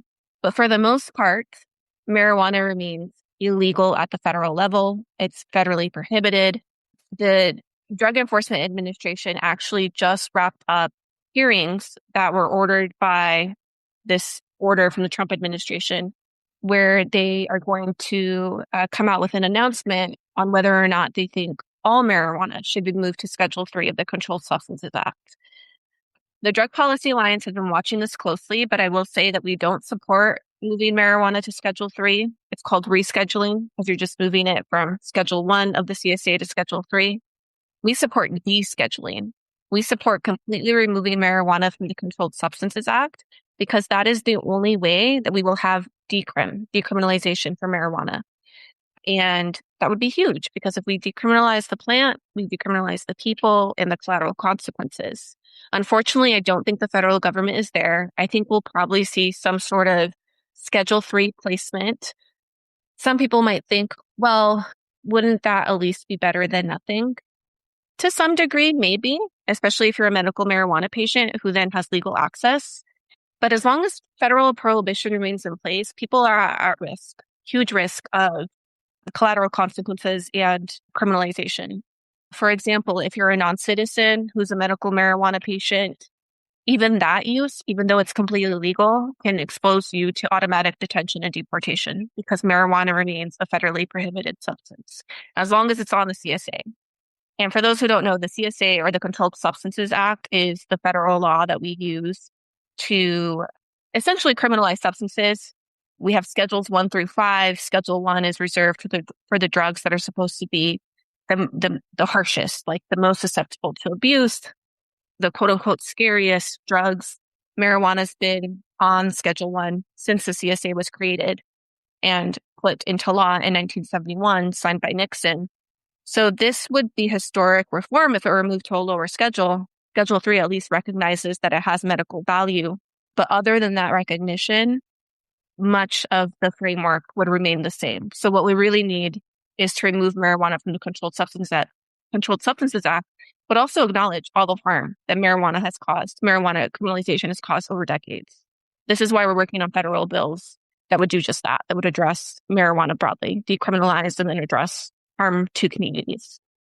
I was thinking about when you were giving that answer, we're celebrating our 250th anniversary, and as a country, or declaring our independence anyway, and marijuana, alcohol, tobacco, everything was legal in 1776.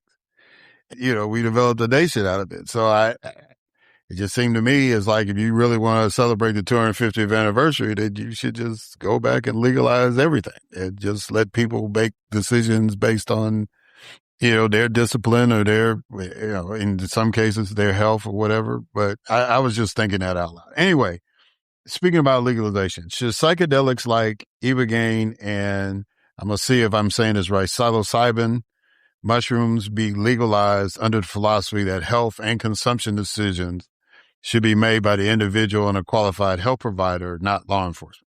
So what's interesting is that generally psychedelics are having a movement. They are also getting a lot of attention at the federal level. And I'll be really honest about what I think is happening, both with medical marijuana and psychedelics and even other substances that you may or may not have heard of, like kratom, 7-OH. These drugs have really powerful and moneyed interests behind them, lobbyists who are willing to pay to play. And that's having a positive impact for those substances.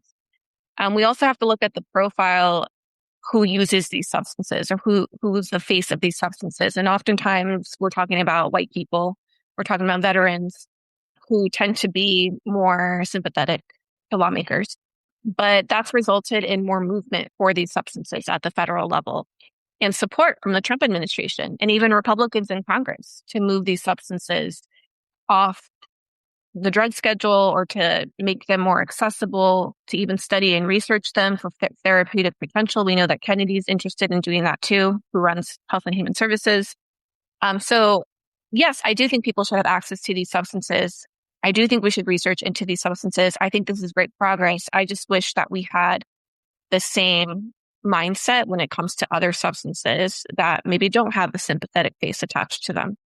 Yeah. So, Maritza, that's one of the reasons why I wanted you on the show, because you make it plain, and that's I don't think there's anybody else that could have broke that down as eloquently as you just did. How does the Drug Policy Alliance envision a more perfect union as it relates to their work? That's a great question. I think, as I said at the top of this interview, we are really invested in ensuring that people have what they need to thrive, that people have not just human rights, but their basic civil liberties. And we've seen how the drug war has been used to take that away from people. And that's especially true under this administration, where we really are seeing authoritarianism rise up. And we see that even through the drug war. One example is President Trump has decided it's perfectly fine to shoot missiles, random fishermen in Latin America, all in the name of, quote unquote, stopping fentanyl from entering the U.S. These people are being killed without a trial. There's been no information shared with Congress about why this is happening, who has been targeted, if and when it will stop. At this point, more than 200 people have been killed in international waters. And by the way, it hasn't done anything to alleviate the supply, because we know that that's not where fentanyl's coming from. It's not coming from random fishermen in Latin American seas. We know where fentanyl comes from, and the supply has not slowed down. No drug supply has actually slowed down. As I said, we're still facing a situation where the illicit drug supply is very strong. But these are authoritarian tactics. Extrajudicial killings are an authoritarian tactic. And I'm really afraid that what we're seeing internationally will come home to roost. What we see even in the immigration space will come back to all of us. And we've already seen that. When immigrants were demonized, I think a lot of people thought it would stay there. But we've seen how U.S. citizens have even been killed by ICE enforcement and CBP. Really scary times we're living in, and we have to really think about the way that the drug war is used to further this authoritarian agenda.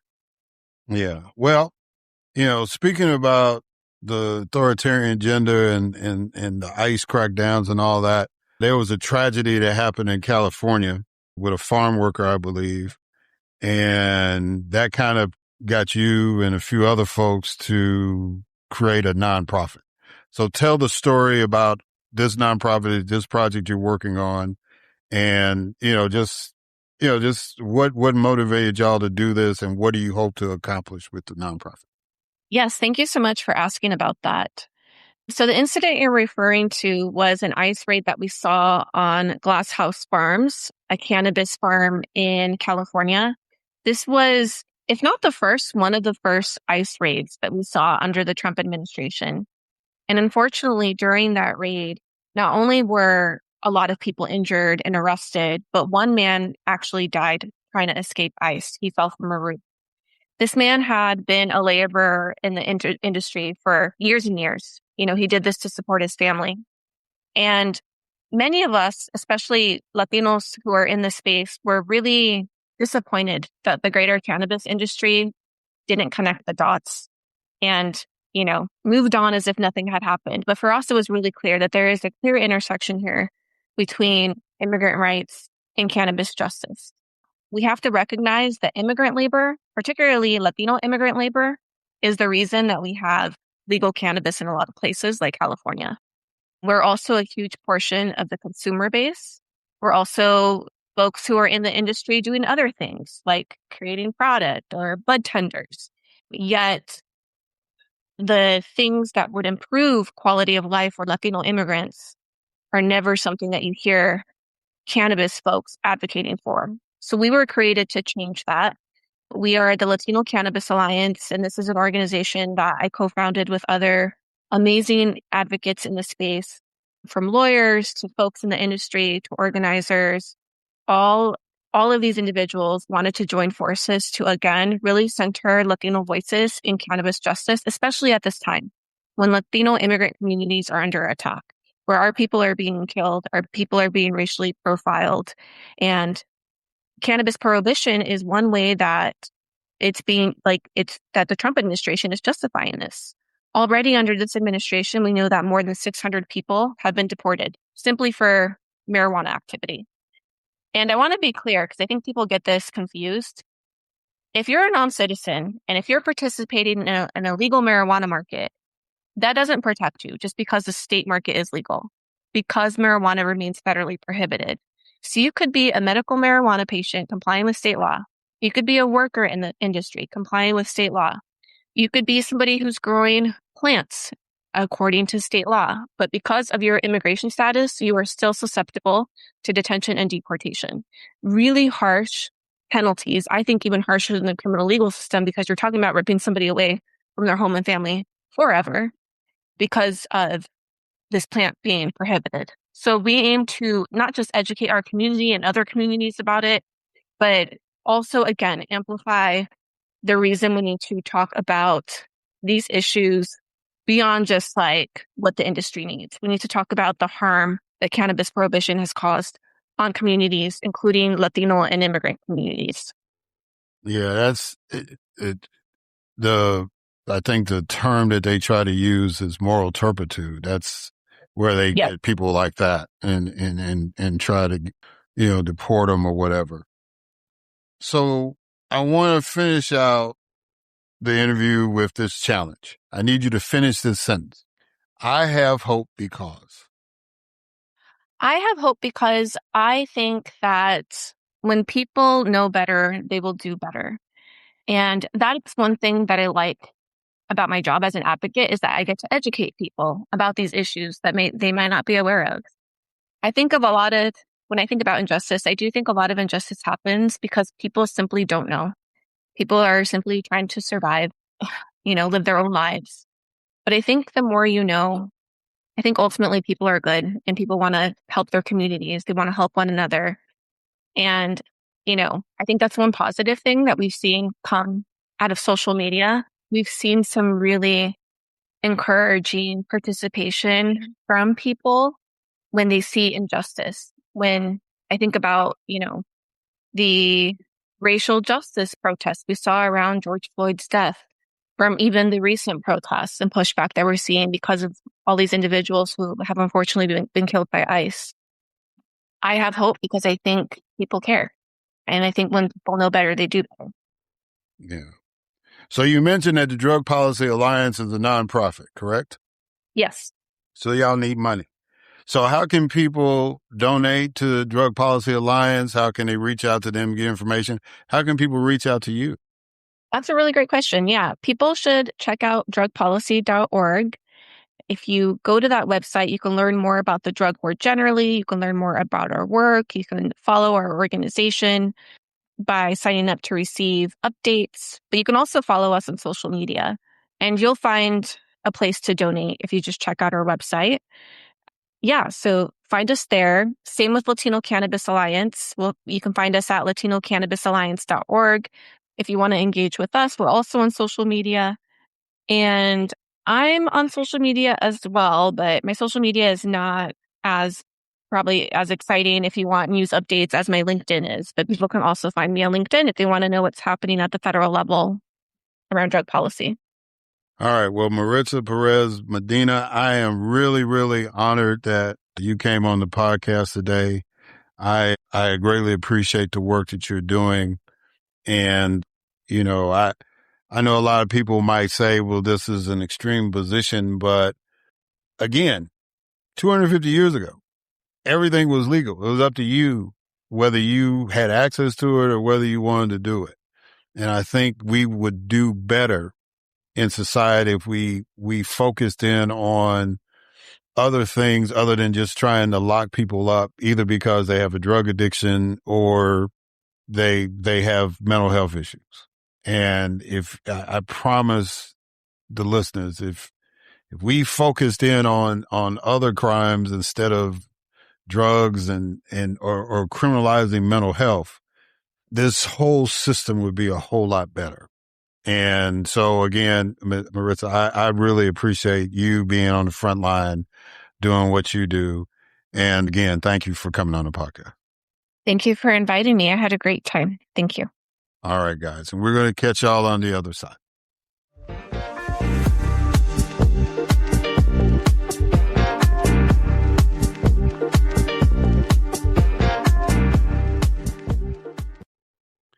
All right, and we are back. And so now I want to thank Charles Gueli, Alexa Morris, and Maritza Perez Medina for coming on to the podcast.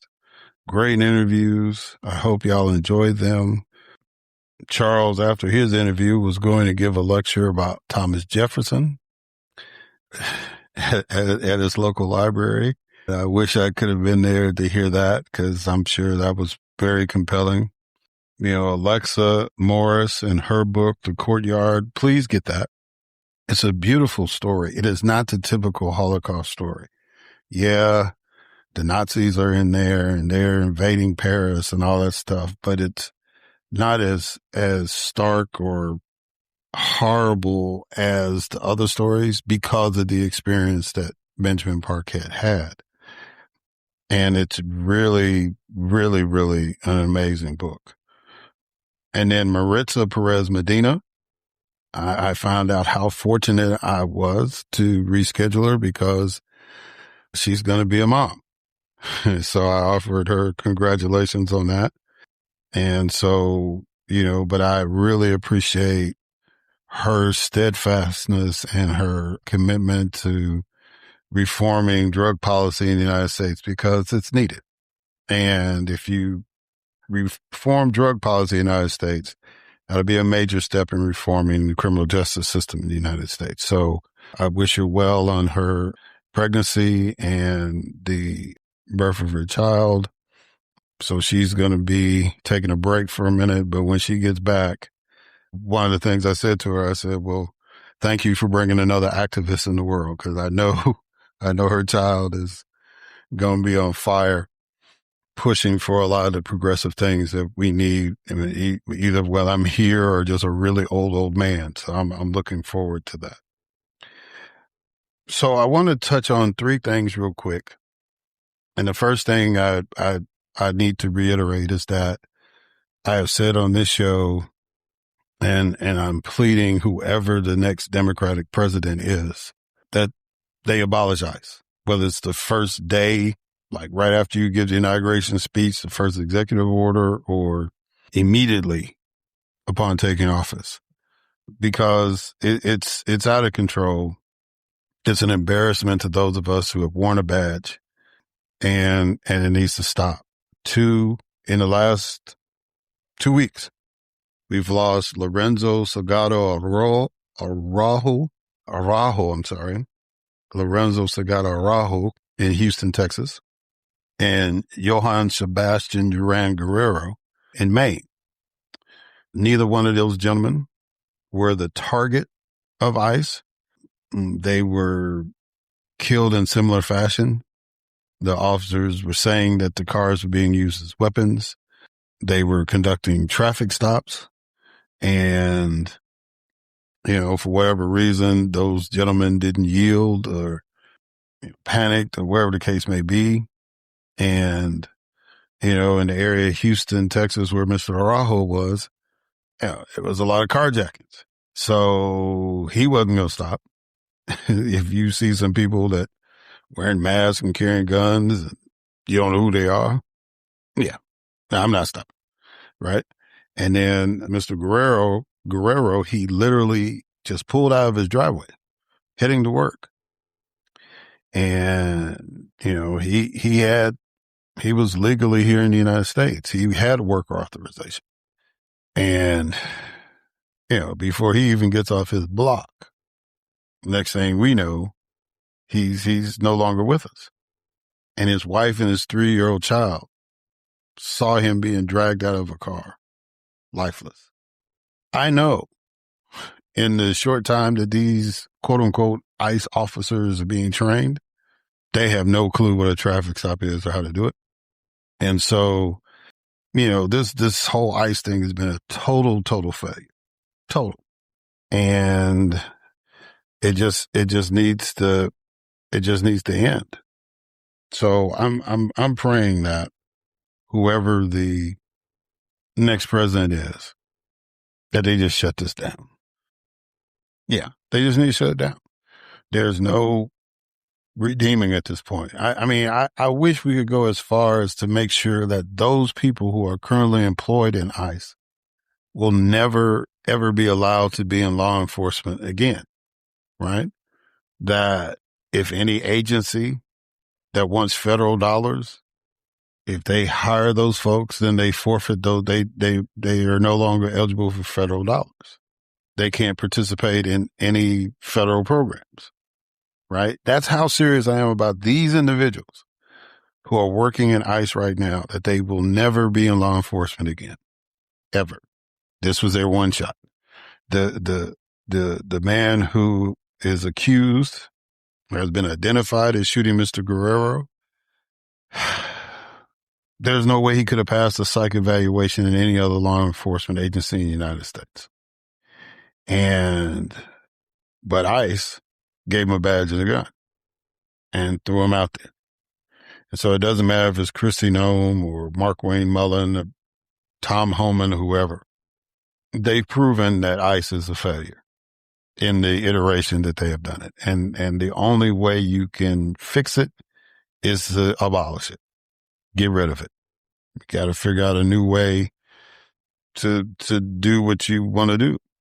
But that institution, with the personnel that they have now, you just got to get rid of it. And, it's interesting that those particular incidents happened in states where the Senate races are really, really close. And, for those running under Republican banner, for you not to say anything or not to do anything, especially in Maine, to lead the charge, to not vote for any more money for Homeland Security and all that stuff in Texas. The guy in Texas, he's a criminal anyway, so it doesn't matter. But, what's the line that the senator from Maine always says? She's concerned. Yeah, that's great that you're concerned, but we need action at this point. And there's no redeeming ICE. None. So that needs to be abolished. And, I'm praying for the Guerrero and Araujo families. And, for all my Latino, Latinx brothers and sisters out there, stay strong, be careful, and, just it's a dark moment, but we're going to get through it. So I just keep that in mind. Now, there's two scenarios that's happening with the U.S. Senate. One is very, very sad, and I'll get to that one in a minute. But the one that's terrible is this whole situation with Mitch McConnell. Now, I know people think that politics is a sport and it's all about gamesmanship, and, you know, their mindset is we're just going to own our opponents and try to always one up them and all that stuff. But, you know, I really just think that where we are as a country and the way that the Republicans are doing things, and they're just the way that they think is so subhuman. It's so abhorrent. So in Kentucky, knowing Mitch McConnell's age and all that stuff, the Republicans in the state legislature decided that they wanted to stop, because Andy Beshear is a Democrat and he keeps getting elected governor despite the Republicans' efforts, because he's actually a good governor and the people want that. And so knowing that Mitch McConnell has had some health episodes and like freezing up on a microphone and at press conferences and stuff like that, Republicans decided that they wanted to neuter Beshear's ability to pick a Democrat to replace McConnell, right? Now, Beshear probably would pick a Democrat, but he might pick a Republican that he likes just to finish out McConnell's term, because McConnell's term ends in January. And so just throw him a bone, because he's that kind of a dude. He would actually consider it, literally. But the Kentucky legislators, the Republican legislators, did not want to give Beshear that chance. So they created this rule that I still don't quite understand how they did it, but it's the Commonwealth of Kentucky. I guess they can do what they want. But they created this rule that said that if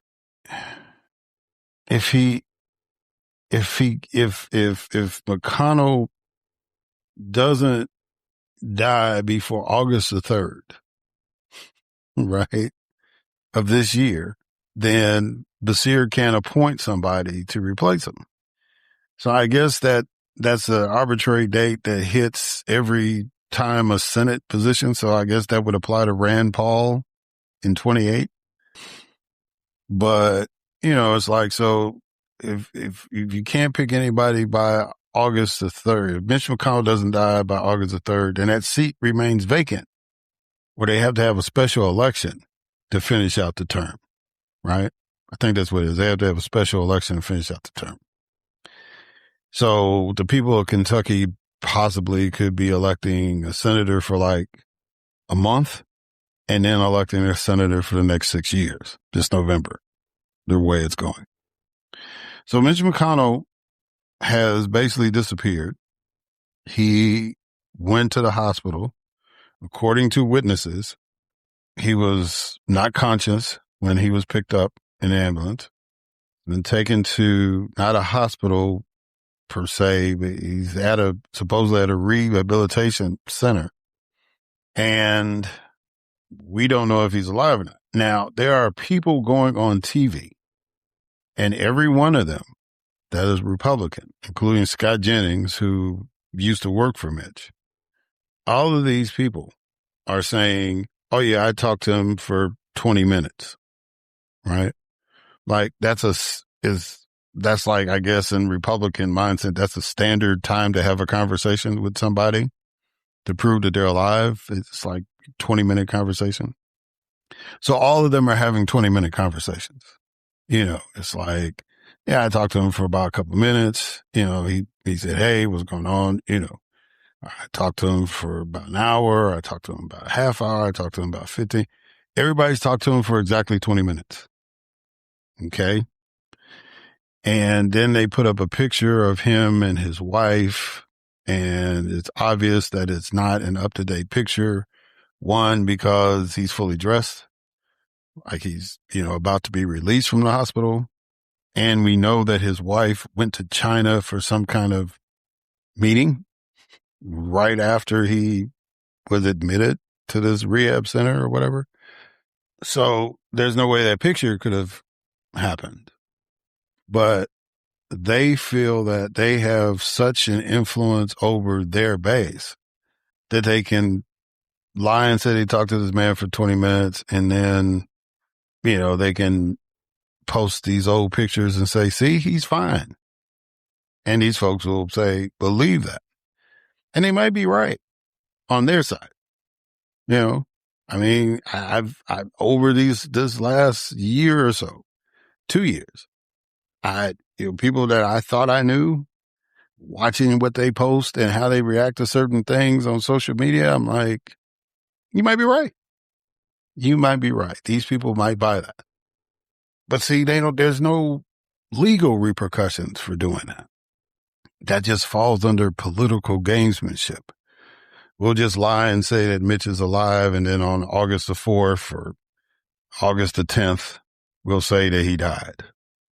And that's it, And the thing that's fascinating is that there are two people that have not had a 20-minute conversation with Mitch McConnell, and that's the governor of Kentucky, Mr. Brazier, and the president of the United States, Mr. Trump. Neither one of them have had the 20-minute conversation.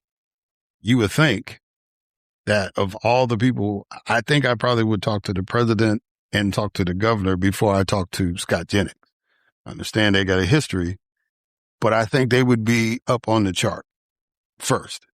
Let me call these people, because I remember when Katrina happened and the Speaker of the House sent out, a call and asked for the members to check in, those of us that were in the affected area. So definitely wanted to hear from the coastal members, but the storm was so strong that it went straight up the state. So it impacted Jackson, it impacted Clinton, where I was. And so it was like we checked in. And it wasn't long, like maybe about 2 or 3 minutes at the most. Just go and say, yeah, everything's fine. If you had some damage to your house or, whatever, because he needed to assess when he could get all of us together to have a special session to address whatever we needed to address for the recovery after Katrina. There was no major press conference about it, and nobody had to, but we all had to check in. And once he realized everybody was safe, then he started working with the governor and the lieutenant governor to figure out when we were going to have this special session. So Mitch McConnell ain't got to talk long. If he's okay, call the president, call the governor. I'm good. I'm going to be okay. I'll be back. That's it. That's all he got to say. And all this stuff will be averted. But when you're sitting there and you're talking about a guy who allegedly had a heart attack or some kind of, he didn't have cardiac arrest or else he would be dead. Well, he may have had cardiac arrest. We don't know. But if you're saying, well, he just had a heart attack or he fell down and was unconscious or whatever lie you want to tell about his health condition, I don't know if I know I didn't want to talk to anybody for 20 minutes and my back was hurt. I just called people long enough to say, hey, I'm going to the hospital. My back's hurt. I called people before I went. Right? Now, I know I'm younger than Mitch McConnell and I get all that and everybody's different, but there's some basic things you do. You find out somebody that you care about is in the hospital, you're trying to reach out to them. If you can't talk to them, you talk to a doctor. And no doctor has come on and said, Mr. McConnell is fine. Right? But it's all about gamemanship because of this stupid rule that they created just so a Democrat can't enjoy the spoils of victory. Right? Because that's one of the things they will throw at you. Well, you've got to deal with whatever you're dealing with because the Republicans are in charge. Right? But when Democrats are in charge in a situation like Kentucky where the governor's a Democrat and the legislature is controlled by the Republicans, that rule doesn't apply. So they do everything like North Carolina. They want to strip the governor of being able to appoint members of his own cabinet, right? in Wisconsin. They tried to do all sorts of shenanigans with the Democratic governor there. That's not gamesmanship. That's just being assholes, right? And now there's only 100 U.S. senators. Each state gets 2. So now you want to jeopardize the flow of the Senate to play a game. Whoever Andy Beshear appoints is going to be gone in January if they didn't run for the position, and their primaries already happened. So if that person, he or she didn't run for the position and Beshear appoints them, they're going to be gone in January anyway. And at the rate y'all are going, y'all not passing anything. So what would they be missing? What harm could they do? Right? Nonetheless. But what threw a monkey wrench into plans is that Lindsey Graham actually died. The senator from South Carolina. He died. Which, by the way, now that means that there are 2 states in the United States, 2, that have black men as senior senators. Cory Booker in New Jersey and Tim Scott in South Carolina. 2 black men are now senior senators in the United States Senate. Just wanted to throw that out there. So now, Lindsey Graham goes to Ukraine and, he's trying to encourage Zelensky to keep doing what he's doing. He's making the case that we need to continue to fund Ukraine despite, his president's reluctance.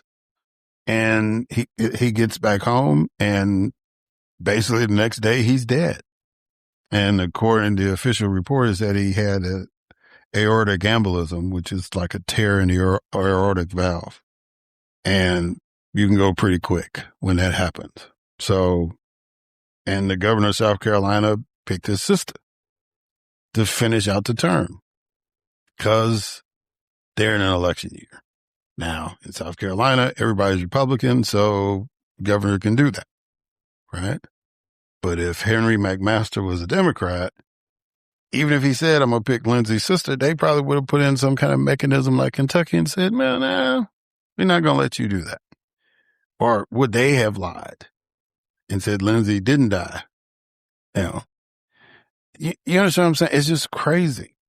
It's just crazy. And then so that's thrown them in a conundrum where now they've got 2 senators that are not there. One, we know he died. And the other one, we think he died. And we don't have any credible information, whatever. I remember it was a young guy who ran for the U.S. Senate in Mississippi, and he got in trouble because one of his campaign staffers went to the rehab clinic that Senator Cochran's wife was in. And I don't know I can't remember what the motivation about that was. What was the story behind that? But, they went in and took pictures of her in there. And the only reason why I bring that up is because nobody has thought to do the same thing with Mitch McConnell. If they know where he is, that nobody is enterprising enough to take that picture. I mean, people snuck in to take pictures to show that Elvis was in the coffin. Nobody. I mean, people, will say, well, that's abhorrent behavior and all that stuff, but people do that kind of stuff if they really want to know the truth. So I don't know. I don't know what that deal is or why people all of a sudden now have morality, but I just think it's fascinating that we can't get an update. And then Lindsey Graham actually dying, has really exacerbated the lie that's being put out by the Republicans in Kentucky. So anyway, so now South Carolina has a senator, like I said, Lindsey Graham's sister, and people are talking about whether she's qualified or not. It doesn't matter. She's over 30. She's lived in the state for over 5 years. Okay. We've had spouses and children of deceased elected officials fill their spots. It happened. So I'm not really worried about that. I mean, she's going to do whatever Republicans tell her to do anyway. It doesn't matter if she was a lawyer. It doesn't matter if she was a PhD. It don't matter. She's a citizen of the state. The governor picked her. Move on. Right? In the essence of where we are, that's inconsequential. The only thing that would be bad is if she was like a convicted felon, maybe you might ask some questions. And what was she convicted of? You might want to have some questions. But other than that, no. Because actually, if she was a convicted felon, she wouldn't be eligible to vote. Therefore, she wouldn't be eligible to serve in the position. So, who McMaster appoint doesn't matter.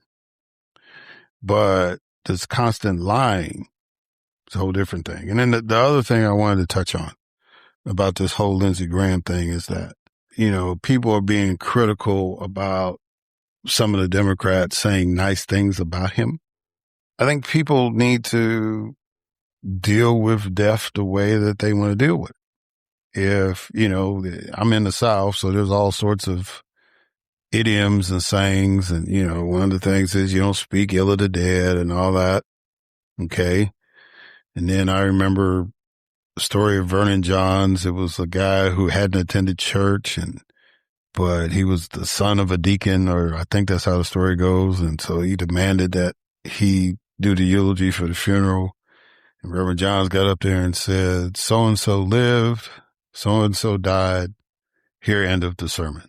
And he walked off the podium, out of the pulpit, right? And then, it was another case where these guys had been bitter rivals and political rivals. And so one of them died and the other one came to the funeral. And so one of the people noticed this guy was there and he said, "Hey man, I didn't expect to see you at the funeral." He said, "Yeah, I just wanted to make sure the son of a bitch was dead. I'm good." So people are going to deal with folks the way that they feel like dealing with them. If there's some people that have some good stories about their relationship with Lindsey Graham, fine. If there's some people who hate his guts, okay. All of us are going to do that. I just don't want to be like the woman when my mom died. Not that it's going to matter because I'm going to be gone, but I don't want that image for my child or any other family members where my mom was in a smaller chapel and it was overflowing. It was like relatives I hadn't seen, even on my dad's side. It showed up. My high school classmates, college classmates, just a lot of people I didn't expect to come to the wake showed up. So, it was packed and it was lively. And then the woman that the family had reserved the big chapel, right? That could seat like literally 500 people. That woman was laying there empty, empty room. And me and one of my cousins went in there and we just kind of sat there to pay our respects and left just so somebody come, but nobody came during the time that we were there because the viewings were at the same time. Nobody came to that big empty chapel for that woman. Right. And so I don't want it to be that. And it's definitely not going to be that for Lindsey Graham, but people have the right to do what they want to do when it deals with death and how they want to remember people, how they want to acknowledge folks.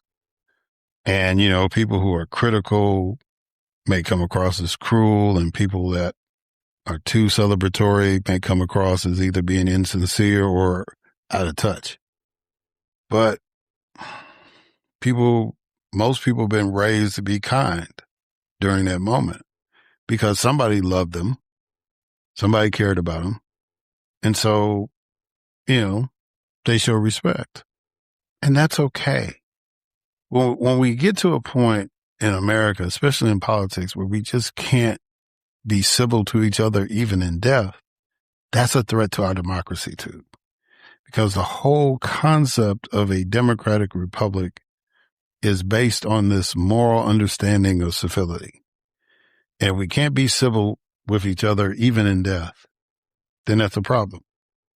And, I know the president hasn't set good examples. When Rob Reiner died, when Robert Mueller died, he said awful things.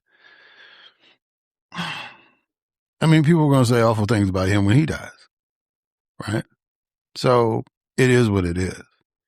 And I don't have a high standard for him, right? But everybody else that's relatively normal, they deal with it how they want to deal with it. I think I have kinder things to say about Lindsey Graham than I would Strom Thurmond, If I was from South Carolina, black, I it is what it is. Some black people have probably kinder things to say about Lindsey Graham than they would about Tim Scott. It is what it is. People don't get in those positions if they don't have a network, if they don't have a cadre of friends and supporters. So, and then people say, well, you're not highlighting the bad stuff. Okay. How long do you want this story to be about his life? Do you want me to tell the whole story or what? He was born poor. He achieved one of the ultimate political goals. He not only got to serve in the United States House, but he served in the United States Senate, and he was a candidate for president of the United States. That's normally a success story here. And, now what he did when he was in office, we can have discussions about that. Because my biggest disappointment with him, well, I have two. So my biggest disappointment with him was when the whole thing was going down after Mother Emanuel Church had the shooting, was that it was a push to get rid of the Confederate flag flying over the State House. And Nikki Haley was the governor, and Tim Scott either had just got elected senator or he was still in the House of Representatives. I think he had just got elected to the Senate or appointed or whatever the case may be. And so, Lindsey Graham was senior senator. And during that whole time, he had nothing to say. Nikki Haley's out there, having press conferences. Tim Scott was the one who was pushing for it to come down. And Lindsey Graham said nothing. So that was a disappointing moment for me. And then after January 6th, when he basically denounced President Trump for what he did, the next thing I know, he's back on the team. He said, I'm it. I'm out. I'm done. And it wasn't even 2 weeks later, and he was out there trying to help him get votes in Georgia. He was calling before Trump called, Lindsey called to see if there's any way you could find any votes in Georgia. And Trump was the follow-up call, right? So those are my disappointments with him. He was a Republican, so we didn't see eye to eye on a lot of stuff. And then, but he said nice things about Joe Biden, right? He said nice things but he served with Joe Biden. John McCain, that was kind of like his mentor when he came to the Senate, So he had redeemable moments, a lot more than the current president. But he wasn't a friend. He wasn't an ally. You live this lifestyle, and then politically you do everything to take away the rights of the folks that live the lifestyle that you live, right? Just the hypocrisy in it. But now he's in the judgment part of his life, of his essence. And so he has to answer to God for that. But human beings have the right to deal with grief the way that they want to deal with it. So let's not be critical about people, especially on the Democratic side, critical about people. I'm asking. I know people are doing it regardless, but I'm asking that we don't jump on people, especially those folks on our side, for being human and trying to remember the good times, even with people that they vehemently disagree with or they felt were a threat. We've got bigger things to deal with. For those who are living, we've got to make sure that we have a healthcare system that will treat us the way that members of Congress are treated. We have to have an educational system, period, in the United States. We need to have a functioning government to make sure that this democratic republic remains a peaceful society. We need to reform the criminal justice system. We need to protect voting rights. There are a lot of other things that we need to be talking about other than how somebody grieves another human being. That's no different than judging people how they love another human being, right? I think we have gotten to a point where we have been too acceptable. I guess that's the word. Or have gained this incredible tolerance to inhumanity. I think we need to remember that even people that we'll never meet, people that we'll never talk to, are connected to us in some way, shape, or form. Because like when an athlete plays, whether it's in the World Cup or the Super Bowl or Wimbledon or the British Open, whatever, most of those athletes don't know the fans that are watching them, but there's a connection, right? They don't know the people that are there at the arena, let alone the folks that are watching them on TV. They don't know these people, but they live their lives, and the people who are watching them live their lives. And outside of that one moment where they see them perform, there's no personal connection, but there is a connection, because that world of sports couldn't exist without fans, right? Same with politics. Most politicians are not going to meet all the people that vote for them. They're not, but there's a connection. Everything that we do, right? When we're making the phone call, there are people that are making sure that the phone call happens. We'll never meet them. We're not going to meet the guys that repair the antenna. We're not going to meet these people. But we're connected, because if that person doesn't do their job, then I can't make my phone call. You see where I'm going with that? It's like, so we have to treat the 8 billion other folks on the planet as human beings. And on the rare chance that you encounter somebody new that you haven't met before or whatever, and engage with them, then do it in a positive way. That's all I'm asking. If it's somebody that you didn't really care for and, whatever, if you don't feel like acknowledging their passing, fine. If you got something nice to say about them, fine. If you can't muster a nice thing to say, okay. But you've acknowledged that they've moved on. And that's all I'm really asking. I'm just asking people to just do the best to elevate yourself. I know it's hard. I am not a perfect human being. I am not the second coming by any stretch of the imagination. All I'm trying to do is just do the best I can in the remaining time I have left. There are some relationships that I have that I think will last until I leave. There's some relationships that have come and gone. It is what it is. But my job, and especially talking to you all in this podcast, is to have a connection, to let you know what's going on, let you know what's on my mind. And maybe that'll stir up thoughts in your mind, and you can have conversations with other people and so on and so on. Because the whole thing we're trying to do is that we're just trying to be better.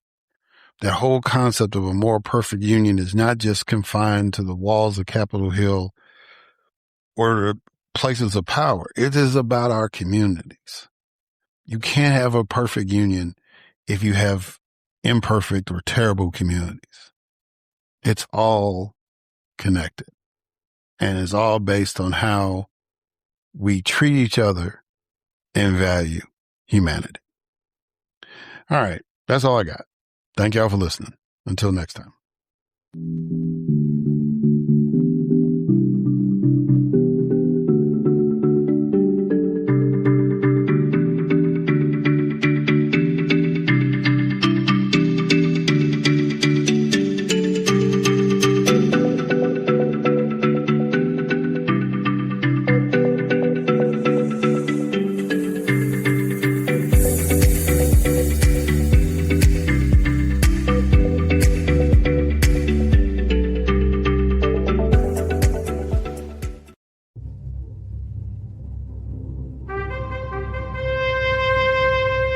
NBG Podcast Network.